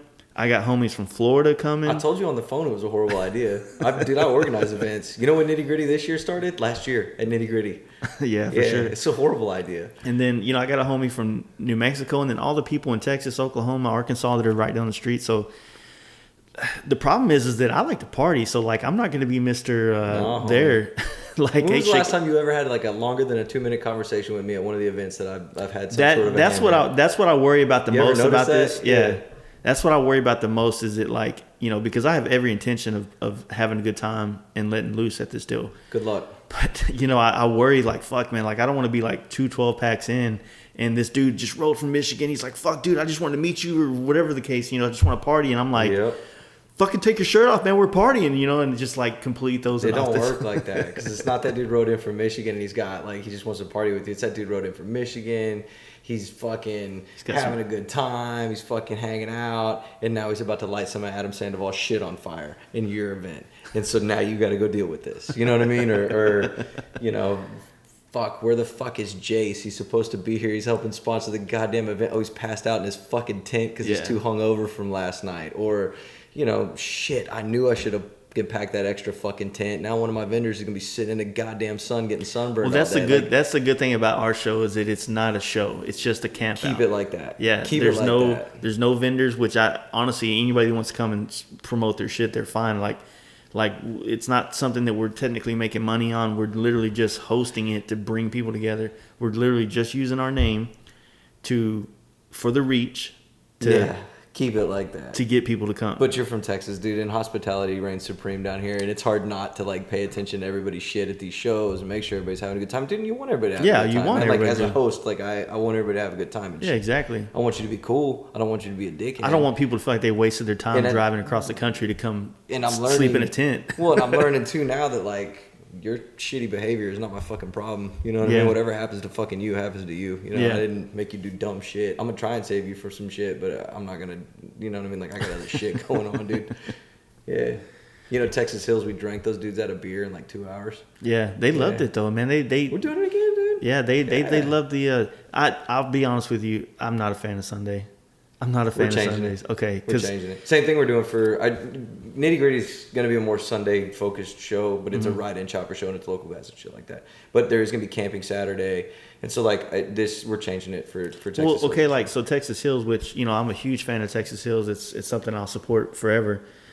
But like I get there and I'm excited to be there, and it's a one-day show and. You're pissed off because you got to ride home? No, I partied Saturday, and I only had one good party in me, and I did it Saturday. So the whole day Sunday at the show, I'm just kind of like out of it.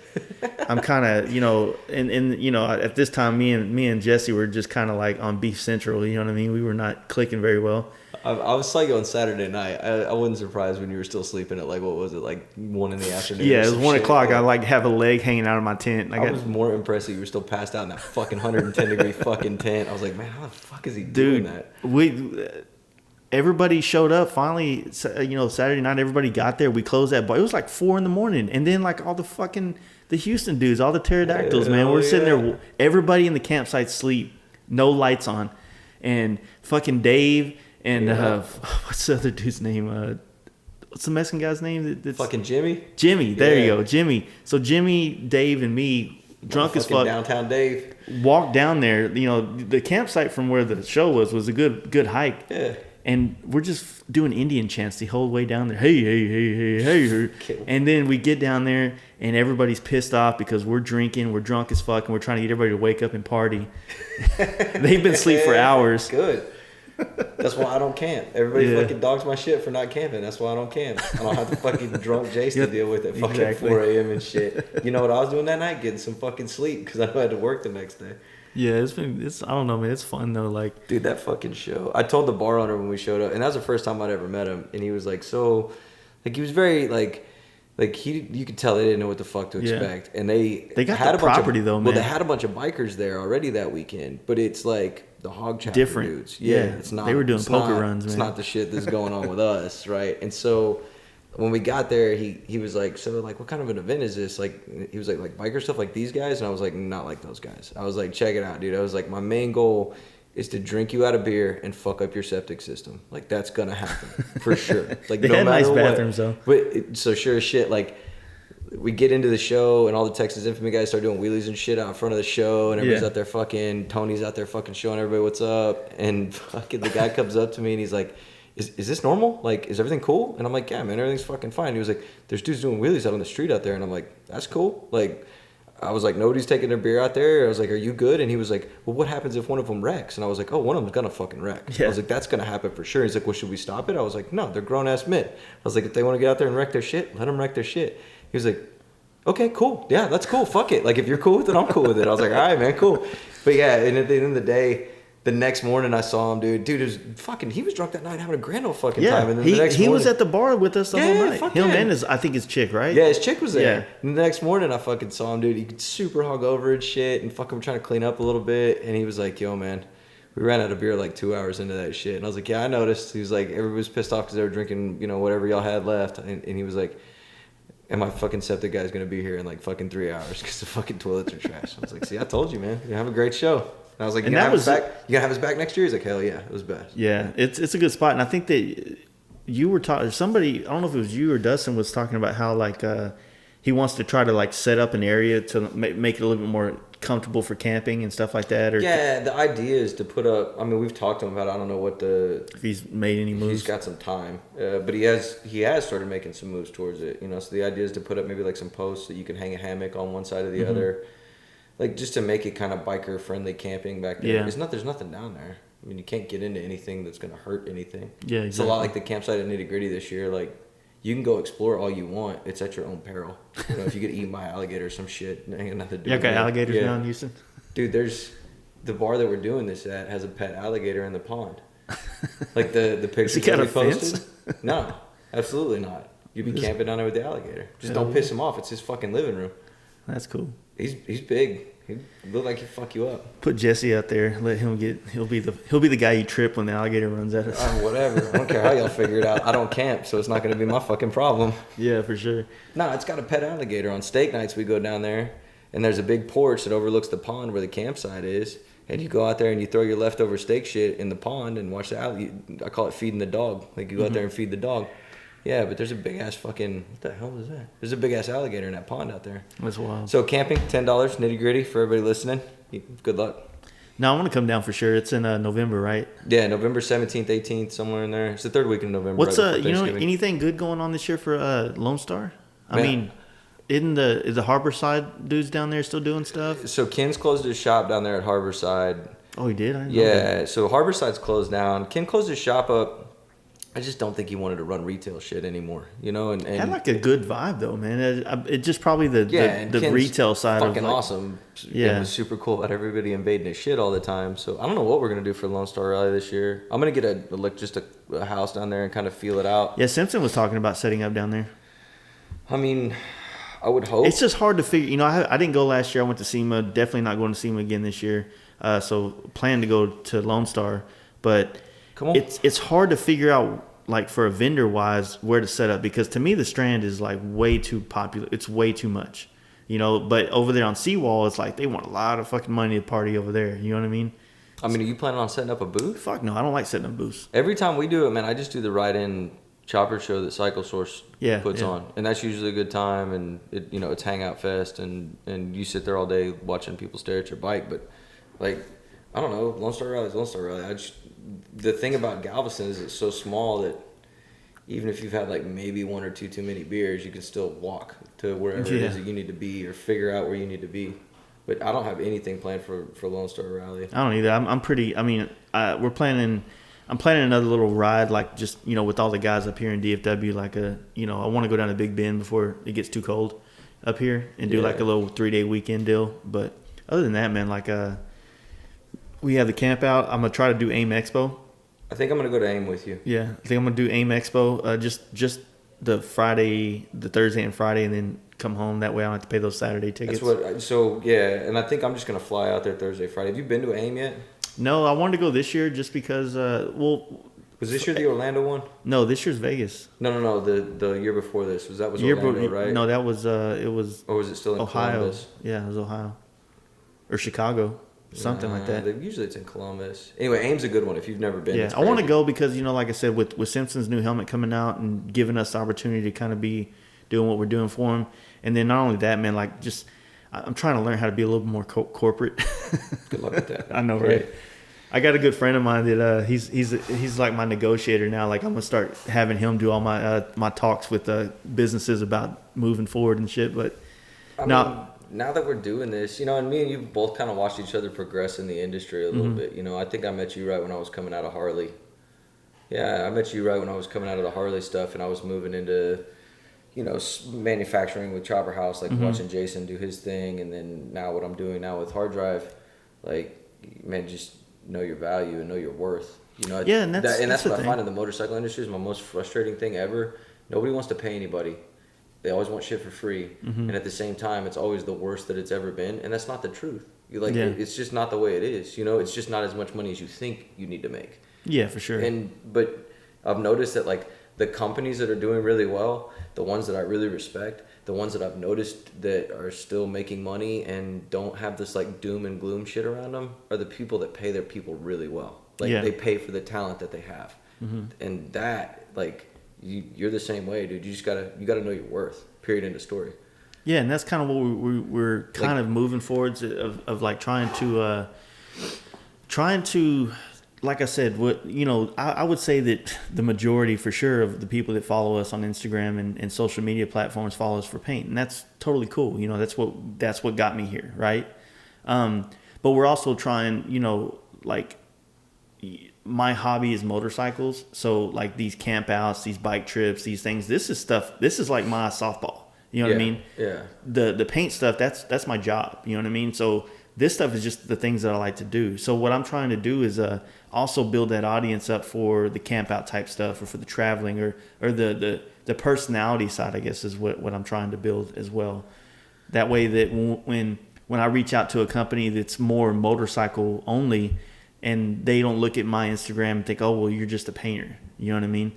Because I feel like for myself, and a lot of people I know, we do a lot more than just paint bikes for people here in Texas. Yeah, but even then, all that camp out stuff and all the extracurricular stuff, dude, is that not adding worth? Like, is it not having I mean, and that's what I'm saying, man. Like, the guys that are so into this stuff that there's no getting away from it, they're worth X amount of money, period. I mean, there is a monetary value to my time. So it's the same thing with the camp out. It's like, could I go out to the camp out and be like, man, I want all this money to bring all these people here, or no, let's charge $20 and I want a take on this. No, the deal is like, I want to host an event that people have a good time at, and I want the reputation of hosting a fun event that people have a good time at. So if I put the Fast Life Garage on anything else, people know, okay, dude, I had a good time at the camp out. This dude sets it up right. I trust his vision on an event or anything, and then bam. Man, that event, from having run events in the past, man, it's also a crapshoot, man. Like, you never know what you're gonna get as far as like people coming in and all, like what the vibe is and shit. Like I've held events in other arenas that were not okay. Like, it felt like a prison yard in that motherfucker. Like, it just was not a fun time. But you keep doing it and you figure out how to. You kind of narrow it down, and that's where I'm getting at. So, like, don't beat yourself up. Like, if fucking 10 people show up to this camp out, have a damn good time with 10 people. I tell if next people, year 15 people show up, then have a damn good time with those 15 people. And that's the point. That's the point, Lan. Like I said, I'm not trying to make my living on hosting campouts, but it is something I want to do because I want to use whatever reach I have to kind of promote riding bikes, like going places, traveling on bike. Like, that's what I want to promote because that's what I enjoy right now. Hopefully I stay on this, vein for a while, you know what I mean?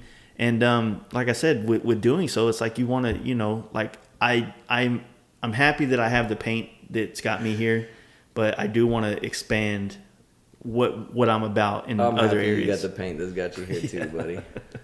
No, and you should be expanding it. Like I said, it goes back to that vein thing. Like, you're going to explore every vein. You're going to explore every piece of this and find where you want to be. And a lot of times, man, like, I've seen guys fall into a vein of something that they're really into riding-wise, and they'll drop everything else that they've got right then and there. Yeah. And it makes you realize that, man, they were just a tourist in your little world until they found this, and that's where they were supposed to be. You know what I mean? And sometimes you're a stepping stone. Yeah, and I'm always cool with them carrying a piece of what we do, say Performance, Harley Davidson, or, anything that I've touched. You know what I mean? Like, if I was just a blip on the radar screen of their journey to go do something great, then I've done my part. It goes back to that carrying it responsibility for your scene. Then I've done my part to make something great happen in my scene. Even if I was just a little tiny speck of what they go on to do. You know what I mean? And they only carry a little piece of what I gave them or gave of myself to them. Shit, man, I did my part. I did better than everybody else sitting on their ass on the couch not doing anything, Yeah. Well, that's the thing.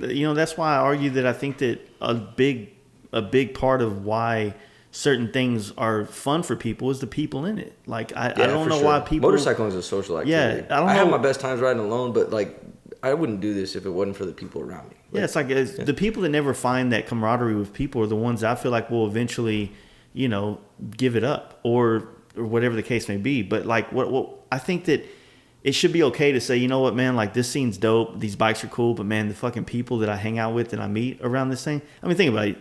probably most of the people in the chopper scene just like being in the chopper scene. It looks fucking fun. It is. You know what I mean? mean? And it's an aesthetic and a look, and they get to live this kind of like, but that's what, I mean, and that's, I think, why people, man, I've sat and like with like clothing companies, some of them out here in the Dallas-Fort Worth area, and they look at me like I'm retarded because I'm covered in tattoos, and I got a long beard, and I may or may not have combed my hair that morning, but like they'll look at me like I'm crazy, like I'm living in some fantasy world. I'm not living in some fantasy world. I'm just making my world the way that I want it to be. You know, what was that old thing in The Departed, Jack Nicholson? I don't want to be a product of my environment. I want my environment to be a product of me. That's what I'm doing. Nice. I'm turning my environment into the product of what I'm trying to be around, the shit that I want to be around, the people that I want to be around. The environment is a reflection of me. The shit around me is a reflection of me. You know, and that's what I'm aiming to do every day, you know, in my work, in my personal life, in motorcycles, and anything. You know, I don't, maybe it's my own hubris or my own like vanity or whatever, but I like the shit I like, and that's the shit that I want to be around. Period. End of story. There's some weird like, it's super strange. Like sometimes I sit here and I think to myself like, why am I so wrapped up in caring about everybody else having a good time or everybody else wanting to come to a camp out or all these other things? But it's like there's some weird.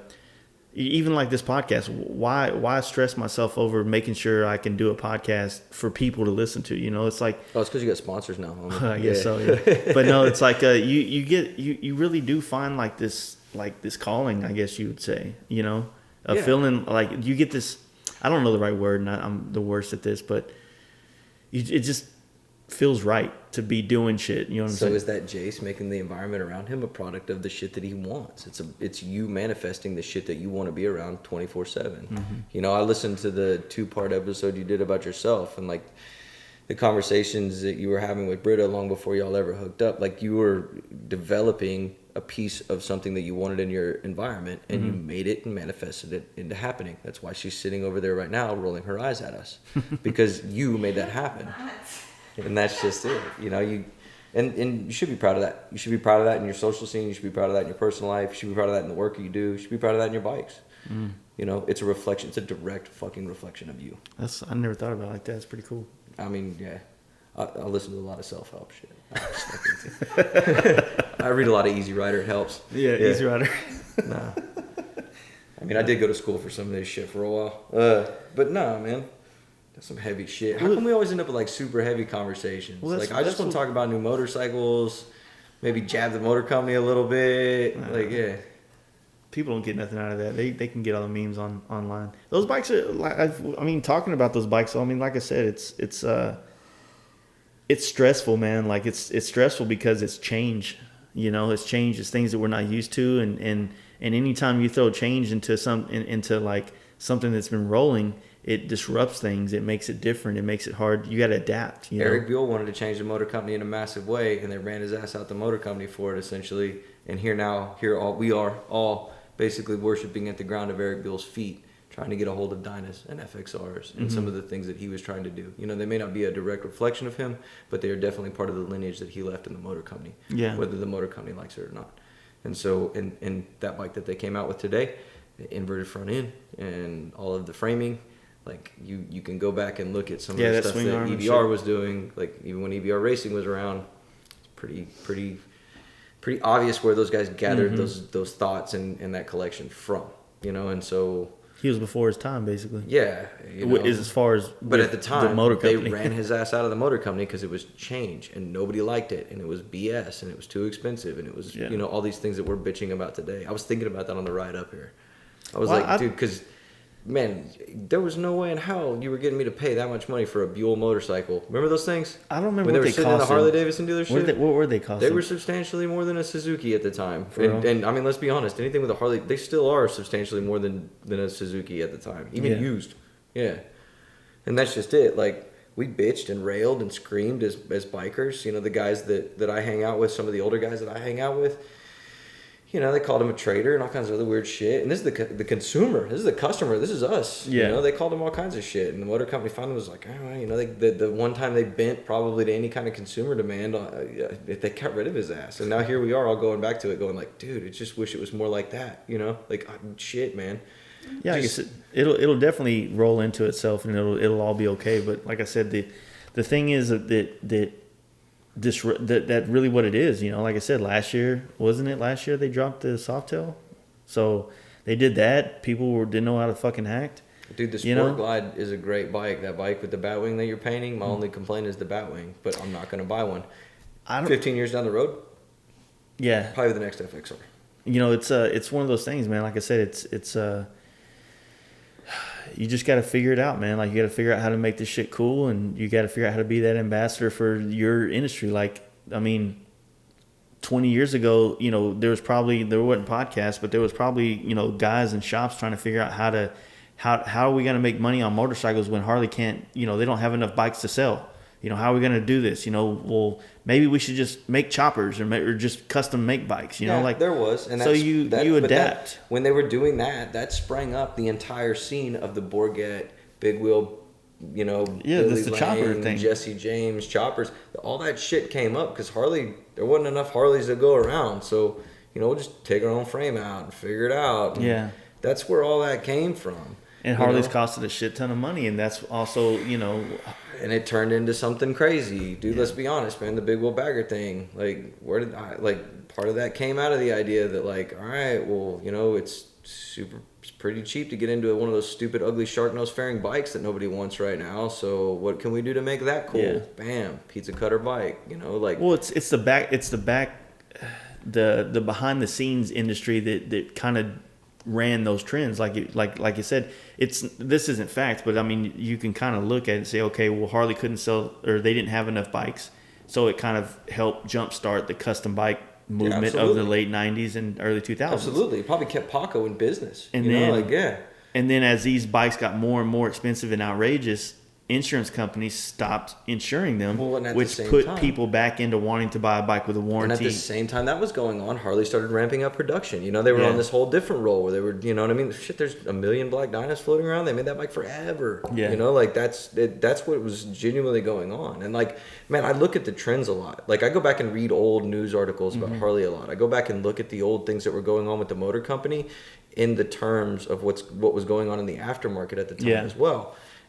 I think it makes me better at doing this in this book right here. I think it makes me better at that because I can kind of understand, like, okay, well, if there's a trend here, it allows me to see where something might end a little more abruptly than somewhere else, you know, or what has some longevity and some legs to it. What I can really look behind is having some longevity and some legs and something I can invest time and effort and money and energy into getting behind. If you're going to look at the trends and kind of see where things are going, then you also, from your standpoint, you want to be able to have feel for that fire of that trend. You know, like, what if people start wanting to go a certain direction in bikes, but there's no aftermarket whatsoever? There's no way to kind of like, for those people that want to go this way, to have anything substantial with it. So, you know, when you're ahead of the curve and you can kind of help create the buzz and the vibe and whatnot, it helps. Absolutely. And that's what we're doing. I mean, you look at Jeff Holtzman, a whole career doing that. Yeah. You know what I mean? Like, he is very much on top of the trend. He's very much like, he knows the next thing that's coming down the pipe long before it ever shows up. You know what I mean? And he does that by, I think, doing a lot of research and talking to a lot of people, and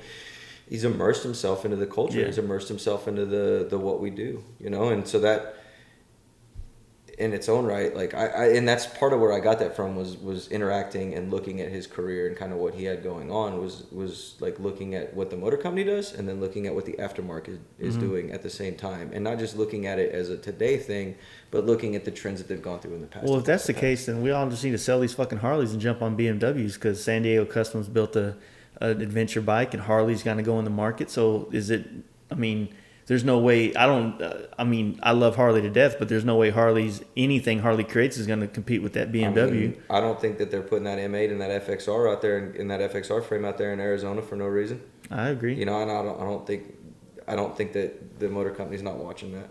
Yeah. Oh, he said. I mean, for sure the motor company was. You know, but it's weird, man. Like, they're doing the same thing. They're just exploring these little avenues and going down these little veins and figuring out what's going to work. And that doesn't work. All right, come back and start over again. You know. But okay, so in an alternative universe, if Harley was to come out with an FXR-esque bike, right? We'll all bitch and rail and scream that it's not one of the original FXRs. I don't think so. Crap, I think it's a fake FXR. They put forward controls on it. What the fuck? Well, they're always going to do that. But I think that for sure I think that there more people would back that. You know what I mean? Because people would want. I mean, if it like you can't do an FXR frame and make it a monoshock. You know what I mean? Like if it has FXR-esque things, that make it what it's supposed to be, but you put all the technology that we have now as far as the M8 motor, the 6-speed, the CAN bus wiring, all these type of things, you put them in a bike and you put $22,000 on it. I'm more interested in that.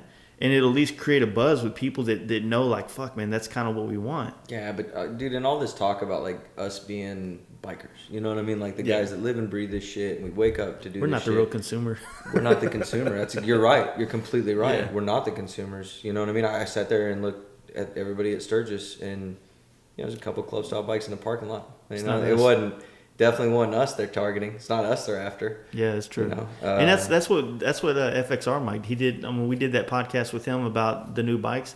He did some fucking phenomenal shit when he went and asked people at his job, just random guys that worked there, hey, what's a Harley to you? People that have no influence, and it was awesome to hear. It's a heritage softail. Yeah, and yeah, no, that's what it is. When America thinks of a Harley Davidson, it's a heritage softail. That's fine. That's cool. You know what I mean? It's just like I said, this world seems so big to us. You know what I mean? So sometimes it's hard to step back and realize that like our little performance stuff or Harley Dynas and FXRs or performance bikes or whatever the case may be, it's such a small fucking blip on the radar for everything going on. Yes, but it goes back to that thing. If we're just a small blip on the fucking radar of what the fuck this thing turns into, then we've done our part. We've lit a little fire to keep the fucking big flame going, and that's fine. I'm cool with that. You know what I mean? As long as it, like I said in the last one, as long as it doesn't die under my ass, as long as it continues to go.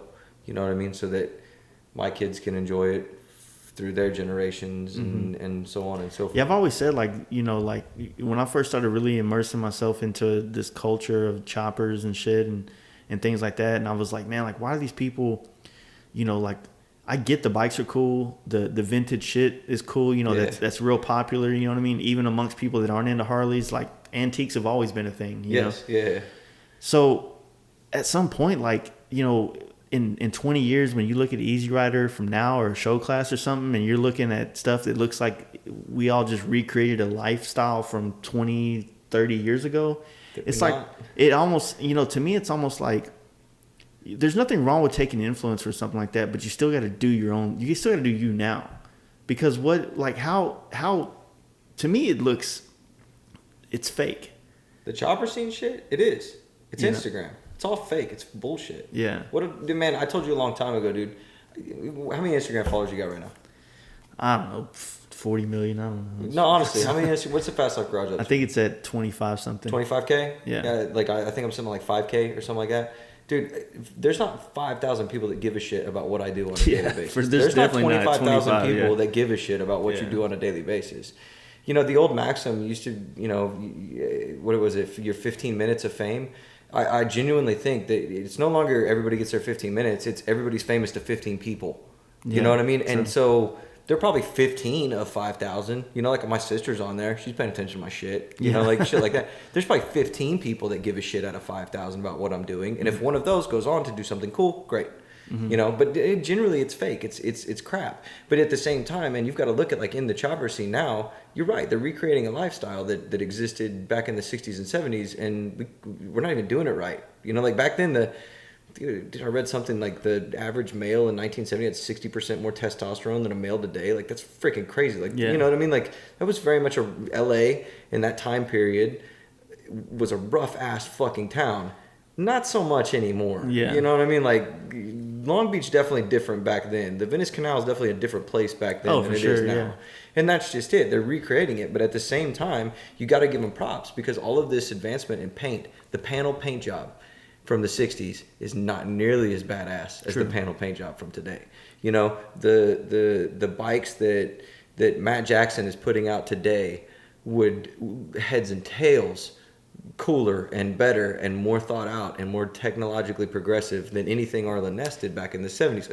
Maybe that one's a little bit of a stretch. Well, I but guess, you get what I'm saying, yeah, right? Like, I didn't really these look guys at it have that found way. a way to leap that forward, and they're a really good example of the, as long as I can keep it going for the next group. They're a really good example of that, because not only have they kind of innovated it a little bit and put like maybe a little bit of their own stamp on it, but they kept the core so tight to what it was supposed to look like back then, that when they do pass it off, it'll be very much jumping from the original to where it is now. That's a good point. I didn't even You know, think and about it that I way. say that as close as it can be. You know, there's no way to go back to that time period in that thing, and that's the way I look at the chopper scene. That's why I'm so like enamored with it sometimes. Dude, I love it. Because I look at my own history as a biker, and like, you know, my own club has a long history. There's an allure to it. There's an allure to Exactly. the simplicity of the lifestyle. Dude, there's a fucking mystique to all of it, and a smoke around all of it, and those guys have done a really good job about still keeping some of the smoke around it and moving it forward,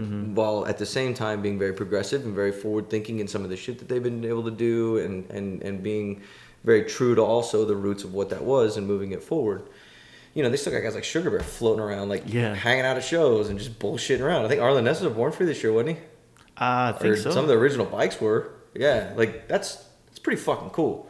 You know, and it's cool for you to see Arlen Ness and Sugar Bear, like that's rad. But at the same time, it's probably really cool from their perspective to look out on this shit 40, 50 years later and be like, fuck, man, like it's still going. Like, like that's gotta fucking be cool. rad. Yeah, like holy shit, Well, look at this. that like brings up that whole concept of like, you know, the legacy in which you're leaving behind or creating. Like you said, you're Absolutely. creating this, so it's like, you know, like I don't want to step back, you know, because my life is so much motorcycle that I don't ever want to like look back at my life 15 years ago.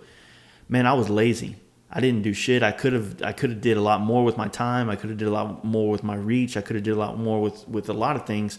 And I think that what's cool about like guys like Sugar Bear, and you know, didn't he open a museum for choppers and shit? Sturgis. I wanted to go up there, but I was busy working, man. And then you got Arlen Ness that's done so much for you know, just innovation wise. Absolutely. It's like yeah, I want to leave some type of legacy behind, whether it is just something with pain or something. But you know, at the same time, it's like I don't want to just I want to be something on the radar that, you know, all that effort that I put in and will be putting in for a lot more of my life will be recognized by people 20, 30, 40 years from now. You know what I mean? I mean, like, but that's why we wake up early. That's why we do the hustle. Yeah. That's where the work comes from. You know what I mean? Me and you talk on a fairly regular basis, man. Every time I talk to you, you're working. Every time you call me, I'm working. Yeah. It's the reason I was late coming up here today.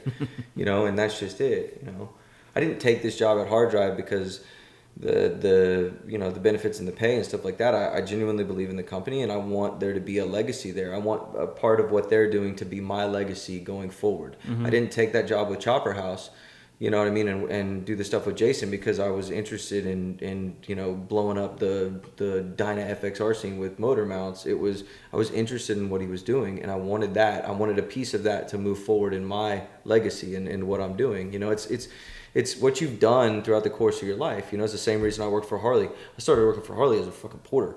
You know, I started washing bikes in the back. Yeah. And I lied on my resume and told them that I dropped out of high school because the only job that they were hiring for was porter, and I didn't want to cop to my education because I knew they wouldn't hire me because I'd be too overeducated to wash a motorcycle. Yeah, like that happened at one point in time in my life. Yeah. But I knew that I wanted to work at Harley Davidson. I didn't even give a shit. Like, okay, wash motorcycles, $7 an hour, whatever. I'm cool. I'm in. Yeah, let's do this. You know, yeah, whatever. You know, but I wanted to be able to say that I have done that so that I can move forward and progress through the thing. You know, it's, you know, this better than washing anybody bikes else. would be, if you're interested in motorcycles, washing bikes would be a better job to take for $7 an hour than a job paying $15 an hour nowhere near bikes, if that's what you want to be into. And that's what I knew I wanted to do. Yeah. I didn't know how I was going to get there. I had no clue what the fuck I was doing. I just knew that I wanted to be there. Man, I came out of the military, and there wasn't a lot of direction or like, hey, man, this is where you're going to go and excel. Yeah. Like, you know, dude, I came out of the military at the time frame when everybody had a little yellow ribbon around their oak tree, and we were all very patriotic and very appreciative of the guys that went over and shit. But, dude, pretty much the second you get out of the military, it's like, all right, fuck you, figure it out. You know, and there's not a lot of guidance, you know, and you know, I can't tell you how many dudes I've had like thank me for my service, but wouldn't give me a fucking job. Like, I'm dead serious. Like, literally on the way out of a job interview, they'd be like, "Yeah, man, thank you for your service," and then wouldn't give me a fucking low level bullshit job. You know what I mean? Doing like the simplest fucking thing because I was overeducated, or fuck all that. You know, and so you have to manifest what you want to do and make it happen. I'll tell you right now, getting out of the military is the hardest thing I ever did. It sucked. It was horrible. It was absolutely horrible. You want to talk about being lost and aimless and not knowing where the fuck to go or like what to do. Like my parents didn't even live in Corpus anymore, but that's where I grew up. I just went back to Corpus because I didn't know where else to fucking go. Like I genuinely had no other place to be. I was like, okay. And I ended up down there and had nowhere to be, nothing to do, just sitting around. And so I knew I liked motorcycles. And so I started weaseling my way. All right, well, I like motorcycles, and okay, well, I started learning how to work on my own bike, and then I ended up moving to Houston with this girl. And I got to be honest with you, part of the reason I ended up moving to Houston, I knew I wanted to work for Harley Davidson. I just didn't want to work for Harley Davidson in Corpus. Like, that just didn't seem like it. And so, I mean, there's 9 Harley Davidson dealerships in the Houston area. I'll figure something out up there. And so I moved to Houston with her on a whim, pretty much because I wanted to figure out how to get into one of those dealerships. And it worked out, you know? Yeah. But it goes back to that. I'm making this thing happen because I want my environment to reflect me. Dude, I'll bang my head against the wall 1,000,000 times if I know that I can get through the wall on the 1,000,001st. Like, that'll happen, you know? Well, it comes down to like, you know, a lot of people hit me up, you know, especially after I did the 2-part thing on me. It's like people hit me up and ask like, man, you know, I was glad to hear your story. And, you know, I was kind of doubting what I was doing and, you know, blah, blah, blah. And I'm like, doing that thing put a lot of perspective of my own life. But, you know, it's even trying to help Jesse now with like his direction in life and stuff. It's like the only thing that I know of is that, you know, time and continuing to just put forth the effort every day and things kind of work out. You know what I mean? Yeah. You don't really pay attention to it. It's kind of like when you don't see the clock moving unless you stare at it. And even when you stare at it, you don't really see it moving. You know what I mean? Yeah, man, dude, the shit that we know and the shit that we bring to the table are things that we've learned from hard work. That's it, period, end of story. Another thing, I don't know any geniuses. Yeah, the other thing. Nobody in my social group is going to be splitting any fucking atoms anytime soon. There's not a lot of PhDs floating around and the guys I'm drinking beer with, you know? And the other thing that... It's just hard work. That also comes to play is that, like, a lot of decisions I made 9-10 years ago have been beneficial to me now, you know, or even 5 years ago. So it's like, you know, like I said, if 10 years ago I would have, you know, making dick for pay would have just took a better job, then 10 years later, if I'm doing this, it wouldn't have been able to help me. Yeah, but in the same token, man, you got to remember that a lot of things that you fucked up are the things that brought you to the things that make you the happiest that you've ever been. You know, Britta, again, sitting over there rolling her eyes would probably be a good example of that. You know what I mean? Like, you have to look at it. You know, like Jesse's a good example. Dude, I watched that kid fucking bang his head against the wall 1,000,000 fucking times. But if he does it on the 1,000,001st and it works, then good on him. He figured it out, you know? It's just the way it is, you know? Yeah, we're men. We're designed to be that way. We're problem solvers to the extent of I can go over the wall, through the wall, or around the wall. I'm probably going to try and go through it first. And if that doesn't work, then I'll figure something else out. The next one. Yeah. But there's no amount of like coaching, you know. It goes back to the kid that walks up in the Sportster with his mushroom helmet on, right? Like, I'm probably gonna have a couple sentence conversation with him that starts with, "Hey man, nice bike, where'd you get it?" He's gonna say something that makes me know that he's interested in what the conversation's about to be about, or he's gonna give me some cool guy bullshit, in which case, later dog, you know what I mean? And you can fend for yourself out there with the wolves, and I'm one of the wolves. Like, you know, me and you both know damn well that it's fucking brutal out there. Like, you can fuck up real quick. It's a minefield. Yeah. Mm-hmm.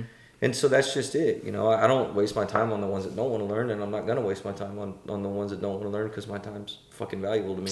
It's a weird thing. Like, also, like, you know, when you've been doing it for a while and you decide to be more vocal with, like, opinions about, you know, like your scene or your industry. Yeah. Especially now in this day and age where everybody has a way to voice their opinion, which is obviously the reason why I'm voicing mine. Yeah. Jay's voice an opinion? That never fucking happens. So it gets kind of complicated to I don't know if the word's complicated or if it's it gets kind of weird. Like, you don't want to come off arrogant or whatever, you know what I mean? Like, but what's the difference between being arrogant and being seasoned? Nothing. Being confident in the fact that you've been doing something for a long time and you have a valid opinion about Follow through. You know what I mean? You know, the ability to do it. You know, and the pedigree to do it. You know what I mean? Like, I've heard dudes sprock off on some super dumb shit, and like, if they don't have the background and they don't have the follow through to make it happen, then they're fucking arrogant dicks. You know, and then I've heard dudes make some wild ass fucking claims and back that shit up and been like, oh shit, that guy's legit. You know what I mean? It's just follow through. I guess, yeah. You know, it's man shit 101. You know, I'll talk a million miles of shit about something, but if I can't back it up, or if I'm not willing to back it up, then yeah, I'm not worth the shit. Yeah, I think that's the thing is, you know, like I said, it's, you know, you want, it's hard playing both sides of the fence. You want to be the guy that's trying to inspire people to do shit, ride bikes, do cool shit, things like that, or what I think is cool at least. And then you also got to be this guy that's like also who makes his money off the same industry. So you have to kind of like, man, did I just talk myself out of my own career? You know what I mean? I mean, Jace, I've seen your paint jobs. You can back your shit up, you know? Yeah, I try. And you know, I've never heard you say that you're anything other than a painter. You know, that's why when everybody asks me, like, oh, you build bikes? Like, hell no, I don't build bikes. I know people that build bikes. I can't back any of that up, so I can't talk shit about it. I got this complex, and it's not that, like, saying I build a bike compared to, like, you know, Brian from TPJ, fuck no, I can't build a bike. You know what I mean? Saying I can build, you know, saying I can build a bike compared to Mark, fuck no, I can't. I can aesthetically create a nice looking bike with the right parts and the right. But my friend, what does a bike build entail? To me, a bike's not like a bike being built is the aesthetic part of that bike. It's tough, man. Like There's a dude that does all those car renovation shows, Chip Foose. Yeah. That dude's a hell of a lot better drawer than he is a mechanic, I bet. Probably. I mean, let's be honest. It's his vision of that bike. That's his vision of that car coming together. Would you not call him a car builder? I would. Think about this. Amazing. You know, one of the common things that people like to say about, you know, you're not a bike builder. You didn't build that frame. You didn't build that tank. You didn't build this. But if you build a car, you're not built like there are people out there that build fucking cars out of nothing. But realistically, most of the people that build cars are just like tubbing it out. That's what I'm saying. Would you call Chip Foose a car builder? I would. Yeah. That dude's a bad mofo, and he's got a vision to do that shit. You know what I mean? And that's. So technically, I mean, is that less valuable than the knowledge of how to run the brake lines? Yeah. No. That's to me. I think that's a good point, man. Is like, you know, there are levels to being, you know, technically a builder or whatever the case. I like to say I'm a designer. That's why I like taking what I have and just making it look better. You know, whatever the fucking term is that. You know, whether you want to call it I've taken bikes down to the frame. Yeah, sure. And put them back together. I don't want to say build, but put them back together in a more. Not every bike I've ever owned has motors been pulled out by myself. Yeah. And put back in by myself and with the help of friends or Mark or something like that. And I've ridden every bike that I've technically completely taken down to the frame. I've ridden it cross country and made it. Sometimes it's a rough ride, but I've made it. You know what I mean? But how many guys do we know that are bike builders that like, man, they're just parts hangers, and that's fine. Like, that's fine, they're still builders. They have a vision of how this thing is supposed to come together. Does it make them less of a builder than, you know, Eric Vaughn, who can fab whatever the shit he wants, or, you know, Jason from Chopper House, who if he needs a bracket for something can flip on a machine and have that thing designed out in his head and then through a machine in a day? Like, does that make them less of a bike builder? It becomes... Not really. Does that make you less of a builder? Because I don't think Vaughn can paint. I know he can't. I know Jason can't. You know what I mean? Well, I guess it goes back to that same concept of like... The bike's going to look like shit if it's raw metal at the end of the day. He's got to put some paint on there. You got to do something with it. Yeah. You know, and that's just it. I think building bikes is... I think dudes that are builders... It's crap, man. It's a collective effort. You know, it goes back to what we were talking about, though. That's your social scene. Like, those are the guys those guys are putting around them to make that thing happen, to make that dream happen. You know, and that's what makes those guys different from everybody else. Yeah. Is they're bikers. They're not, you know, they add something to the collective of this whole thing. And this is sounding really socialist as I'm saying it, but they're adding something to the collective of this bike. You know what I mean? That makes that bike done. Period. End of story. You know, to say that paint's more valuable than fabrication is more valuable than, you know, the ability to do the mechanical work inside the engine is all for naught. It takes all of that shit to make it work. Yeah. I've never seen Chip Foose bleed a brake line. I fucking bet you he's still a car builder. Yeah. He probably knows how to do it too. Exactly. So, but yeah, it is one of those weird things, and it's just like that what you hear in passing, whether it's like the conversation at the table at bike night or the conversation on a Dynaholics chat room. You know what I mean? It's like people want to converse about what it means to be a bike builder. What is this? What is that?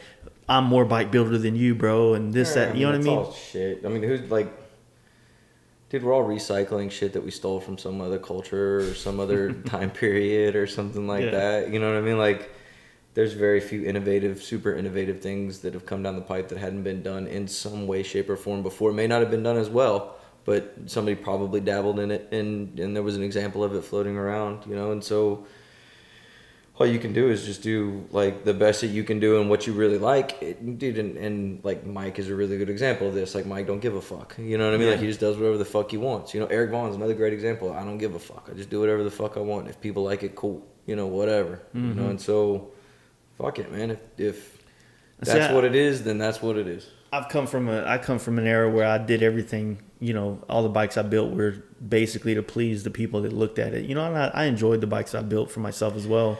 But, you know, it's like now, you know, like I said, through my friendships and my influences of my friends, it's like I'm finding, you know, I guess the word's beauty. I don't know if you can say beauty and motorcycles in the same sentence, but I'm finding beauty in certain types of bikes that, you know, 5 years ago, if I would have looked at, I would have laughed. I'm like, fuck, that's not a fucking motorcycle. Yeah, and that's just it. Like, to me, a bike, I don't know if I've said this before on the podcast, but man, if you really want like a really fast motorcycle, you go buy a Suzuki. And if you want a really well engineered motorcycle, you go buy a BMW. But if you want to get laid on a motorcycle, you buy a Harley Davidson. The reason you do that is because there's an aesthetic and a mystique to all of that works and makes it a Harley Davidson. It makes it part of the culture. You know, it's not a, like, I don't know, man. I look at motorcycles like, I even dig the big wheel bagger stuff that's coming out. Like, some of it's pretty cool still. Like, I get it. I get where you're going with it. I do. I don't think Slim Thug would look cool on a Sportster. For sure. He's like 6'8". You know, he's got stupid as shit on a Sportster, which is why I think he rides around in a big wheel bagger. I get that. Yeah. Yeah, I think that there's definitely a lot of... Damn, thundering. No, that's the trash. Oh, is it? Yeah, I was like, shit, man, it's about to rain. No. But no, I think that there's just a lot of different levels to all this shit. But it's fun, man. Like, it's good to, you know, like, you know, dude, something we haven't really talked about is like, you know, we've been talking about the new bikes and that wave and that culture and the new, you know, and just, you know, the cultures themselves. But like, think about how different it is now with the way we have media and the fact that we don't need TV anymore to be famous bike builders or you know, TV, you know what I mean? Like, that we have the things like this podcast, we have the fucking YouTube, we have, you know, Instagram and Facebook and all these social media platforms that kind of, I mean, that's what goes back to that TV show. Like, who watches TV anymore? Yeah. There's 25,000 people following the Fast Life Garage right now. Okay, those 25,000 people, not all of them give a shit about what you're doing, but they're into your shit. You know what I mean? And so that, to me, is fame. Like, that's what it is now. That's what being an influential person in our industry is now, is having an active social media platform that people can draw from to do their own shit. Whether you like it, hate it, love it, whatever, it really doesn't matter. Whether you only look at it once a year, it really doesn't matter. As long as you're putting the shit out there so that somebody else can grab it and gain some traction to go do something else with it, then cool. But there's never going to be another Jesse James. There's never going to be another Sugar Bear. Sure. There's never going to be another Arlen Ness, because the platforms have changed so much that Jesse James's fame is now split up between 12 different dudes just in the Austin area who are all doing bikes. Yeah. And that's just in Austin. You know, it doesn't count the 20 different ones in the DFW area, the 200 in the fucking LA area, the 40 in the Houston area. You know what I mean? Like, all this attention that those guys were getting and the platform that they had is now split up in a bunch of different directions between YouTube and Instagram and Facebook and all this social media and all this stuff. Like, I don't think it's ever going to look like that again. I don't think it can ever be that way again. I don't, you know, I think I said this on the podcast, but I don't know anybody in the motorcycle industry that has 1 million followers. Harley Jesse Davidson. James, Harley, but that's it. No specific person. There's not one person famous enough that has 1 million followers. I think we give ourselves too much credit in the motorcycle industry. Maybe a Travis Pastrana or something. Yeah, sure. You know, Carey Hart's probably got close to that. But if you look at that, No, whatever. Jesse James, not even. Well, I mean, but that's just it. Like, you know, they're splitting. But there's some chick with a big ass on there that's got like 40 million. You know what I mean? Come on, dude. Like, that's a whole different thing. You know what I mean? Like, let's be honest. And what are they influencing to the next realm? You know what I mean?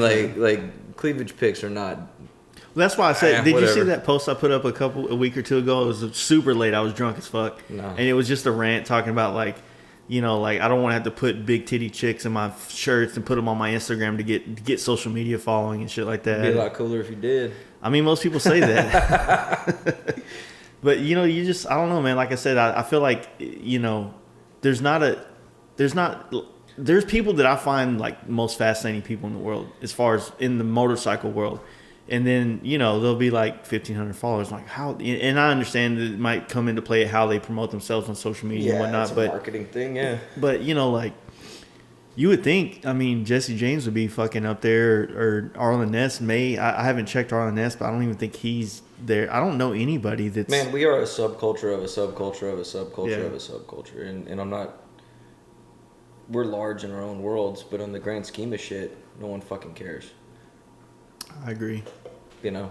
And that's just it. And that's, you know, like I keep going back to it, and that's just it. Like if I'm just a little blip in the big timeline of this whole thing, that's cool. Because I occupied my time as the blip to carry it forward for the next generation. Because you never know. Dude, what is it, like fucking 20 billion Chinese people or some shit on the face of the planet? Yeah. They all ride fucking motorcycles right now. You never know.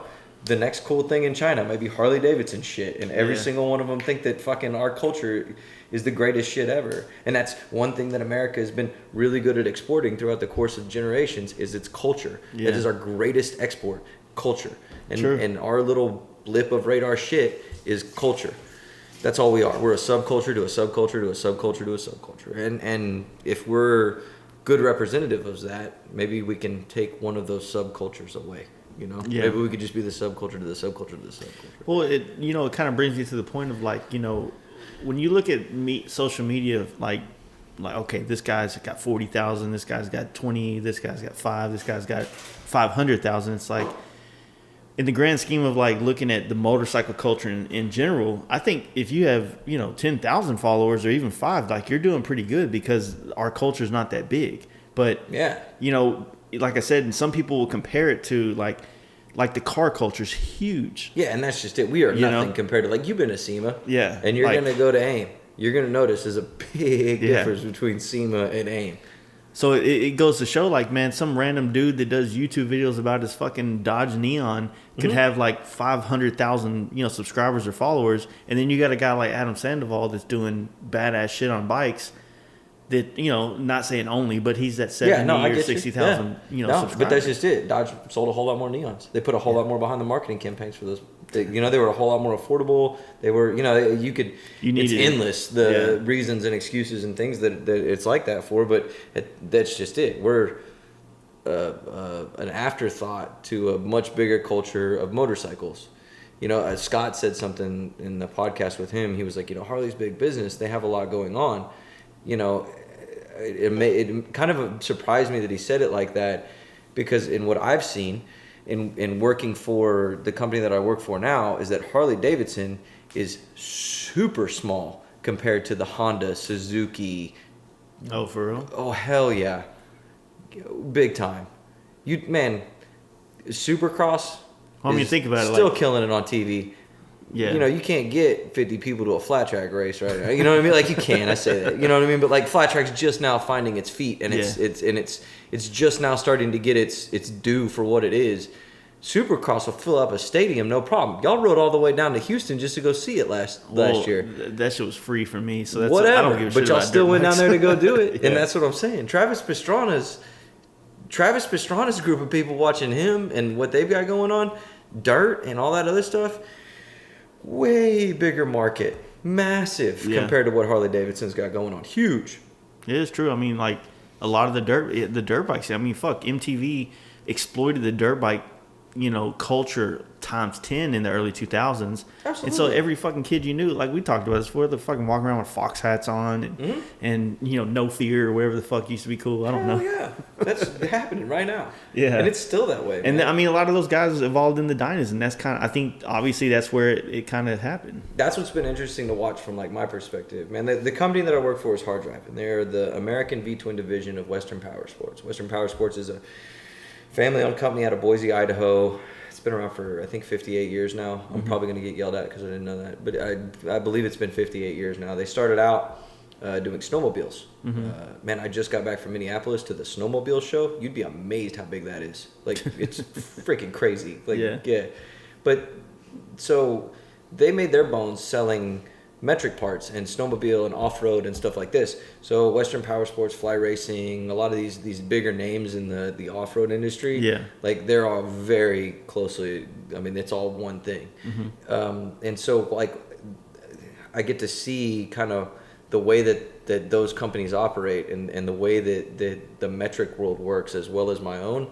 And I can tell you right now that the metric portion of motorcycles is infinitely larger than what Harley Davidson has to contribute, in my opinion, to motorcycling, period. And that's what I'm saying. Like, we are a subculture of motorcycles. Guys that ride motorcycles. Doesn't matter what kind of bike it is. Honda Grom, badass 9FXR, we're a subculture. Takes you away from everybody in a cage. Then you go down to the ones after that. Guys that ride metric motorcycles. All right, well, we're maybe like 2% of the pie, you know what I mean? Like I think when I was working for Harley, it was like 1% of the population rides a Harley Davidson. Like, that's nothing, it's little, tiny, and only like 3% of the American population even rides motorcycles. So we're like a third of the 2/3 that everybody else has got. I didn't do good at math. Well, then on top of that, none of us are on a black street glide. And so we're smaller. That's the vast majority of guys on a Harley right now, black street glide, black road glide. We're tiny, we're little, we're a little drop, but what we are is a super vocal drop, and what we are is the drop that is keeping it held down for the next generation of guys that are going to do this, and what we are is the drop that is influencing the black street glides and the black road glide guys. The performance touring thing. You think that would have ever happened? You think there'd be dudes putting carbon fiber wheels on road glides and shit right now if it wasn't for the Dyna FXR or SoCal? NorCal, Sons of Anarchy crews rolling around doing wheelies on those things? Never. Not in a million years. Yeah. Do you think that those guys that are doing it now weren't watching Jace go cross country on a big wheel bagger and be like, oh, well, hell, dude, if I put, better suspension on that shit, I could probably do the same thing he's doing, be a whole lot more comfortable and have a really rideable bike. Like, we are, our little minority, in my opinion, tends to be the minority that is influencing a lot of the decisions that are happening in the aftermarket. Maybe not so much at the motor company, but it tends to be the way that the aftermarket is moving is in what we're doing, what we're already into, and where we're headed. Yeah, I agree. And that, to me, is kind of a cool thing to be a part of, And in my little campaign to not let it die under my ass, that is super important. Yeah, for sure. Yeah. So what else you got to add, man? We're Let's go get a beer, man. I'm ready for one. Sit here listen to my shit all night. So. Well, shit. Nitty gritty. November 17th and 18th, I think. It's the weekend before Thanksgiving, so don't hold me to that. Nitty Gritty Chopper City on Instagram, and then, man, hit me up if you need some motorcycle parts. HDTwin.com is the website for HardDrive, and then my Instagram zombie_Mike_. Something like that. Yeah, close enough. I'm Zombie Mike. It's hard to miss. Yeah. But yeah, you still doing all the black and white shit on your Instagram thing? Man, I gotten a little bit more artistic, but yeah, it's black and white. All right. Thanks for coming out, man. We'll talk to you later. Peace out. How'd you like that? It's good, huh? Love Zombie Mike, man. It's one of my good homies, man. I enjoy having him on, and it's so crazy when you get friends like Mike and the other Mike and Mark and even Jesse and even Marcus, like just people that are our friends. It's just the conversations flow so well, right? Or at least they feel good to me. I don't know. It's up to you guys, but I want to thank all the sponsors again for continuing to support us. TexasPerformanceMC.com, as well as on Instagram, Paint Huffer Metal Flake on IG, PaintHuffer.com, Horsepower Inc. on Instagram, HorsepowerInc.net, Horsepower Inc. Indy on Facebook. Also, as you heard on here, HDTwin.com, HardDrive parts on Instagram. Thanks, guys. Looking forward to this trip. Circumstances suck, but it is what it is. We're going to keep continuing on. And I'm glad you guys are still sticking with us, man. This podcast has been growing. I've been seeing the numbers grow. I've been seeing the Patreon grow, which I can't thank you enough. And yes, it is. I've had people ask, once we get to, $500 a month, we're going to do a helmet giveaway, a Simpson helmet to someone on the Patreon, as well as a lot of other things. So right now we have about 28 patrons. Once we get the money up there where we need it to be, we're going to start giving away real shit, like stuff that like a lot of shit. You know what I mean? Like, it's going to be dope. So if you're not a Patreon subscriber, please go on there. We're going to be working on shirts soon, so we're going to be randomly, weekly, giving away shit to people. We're going to start reaching out to some of our sponsors to give our patrons some shit. It's been hard to kind of work on a lot of things that we've got plans for as far as YouTube and there's other things because of these bikes that we've been trying to get out. And we're at the end of this long road, and we're going to be able to start focusing more on the things that we want to give the people and the audience and the listeners of this podcast, as well as just our business in general. So thank you guys again. You should be hearing back from us early next week with Paint Over Metal Flake, as well as a couple other podcasts for the end of the month. And I want to thank you guys 100% for continuing to make this work. So thank you. Have a good weekend. Rock on.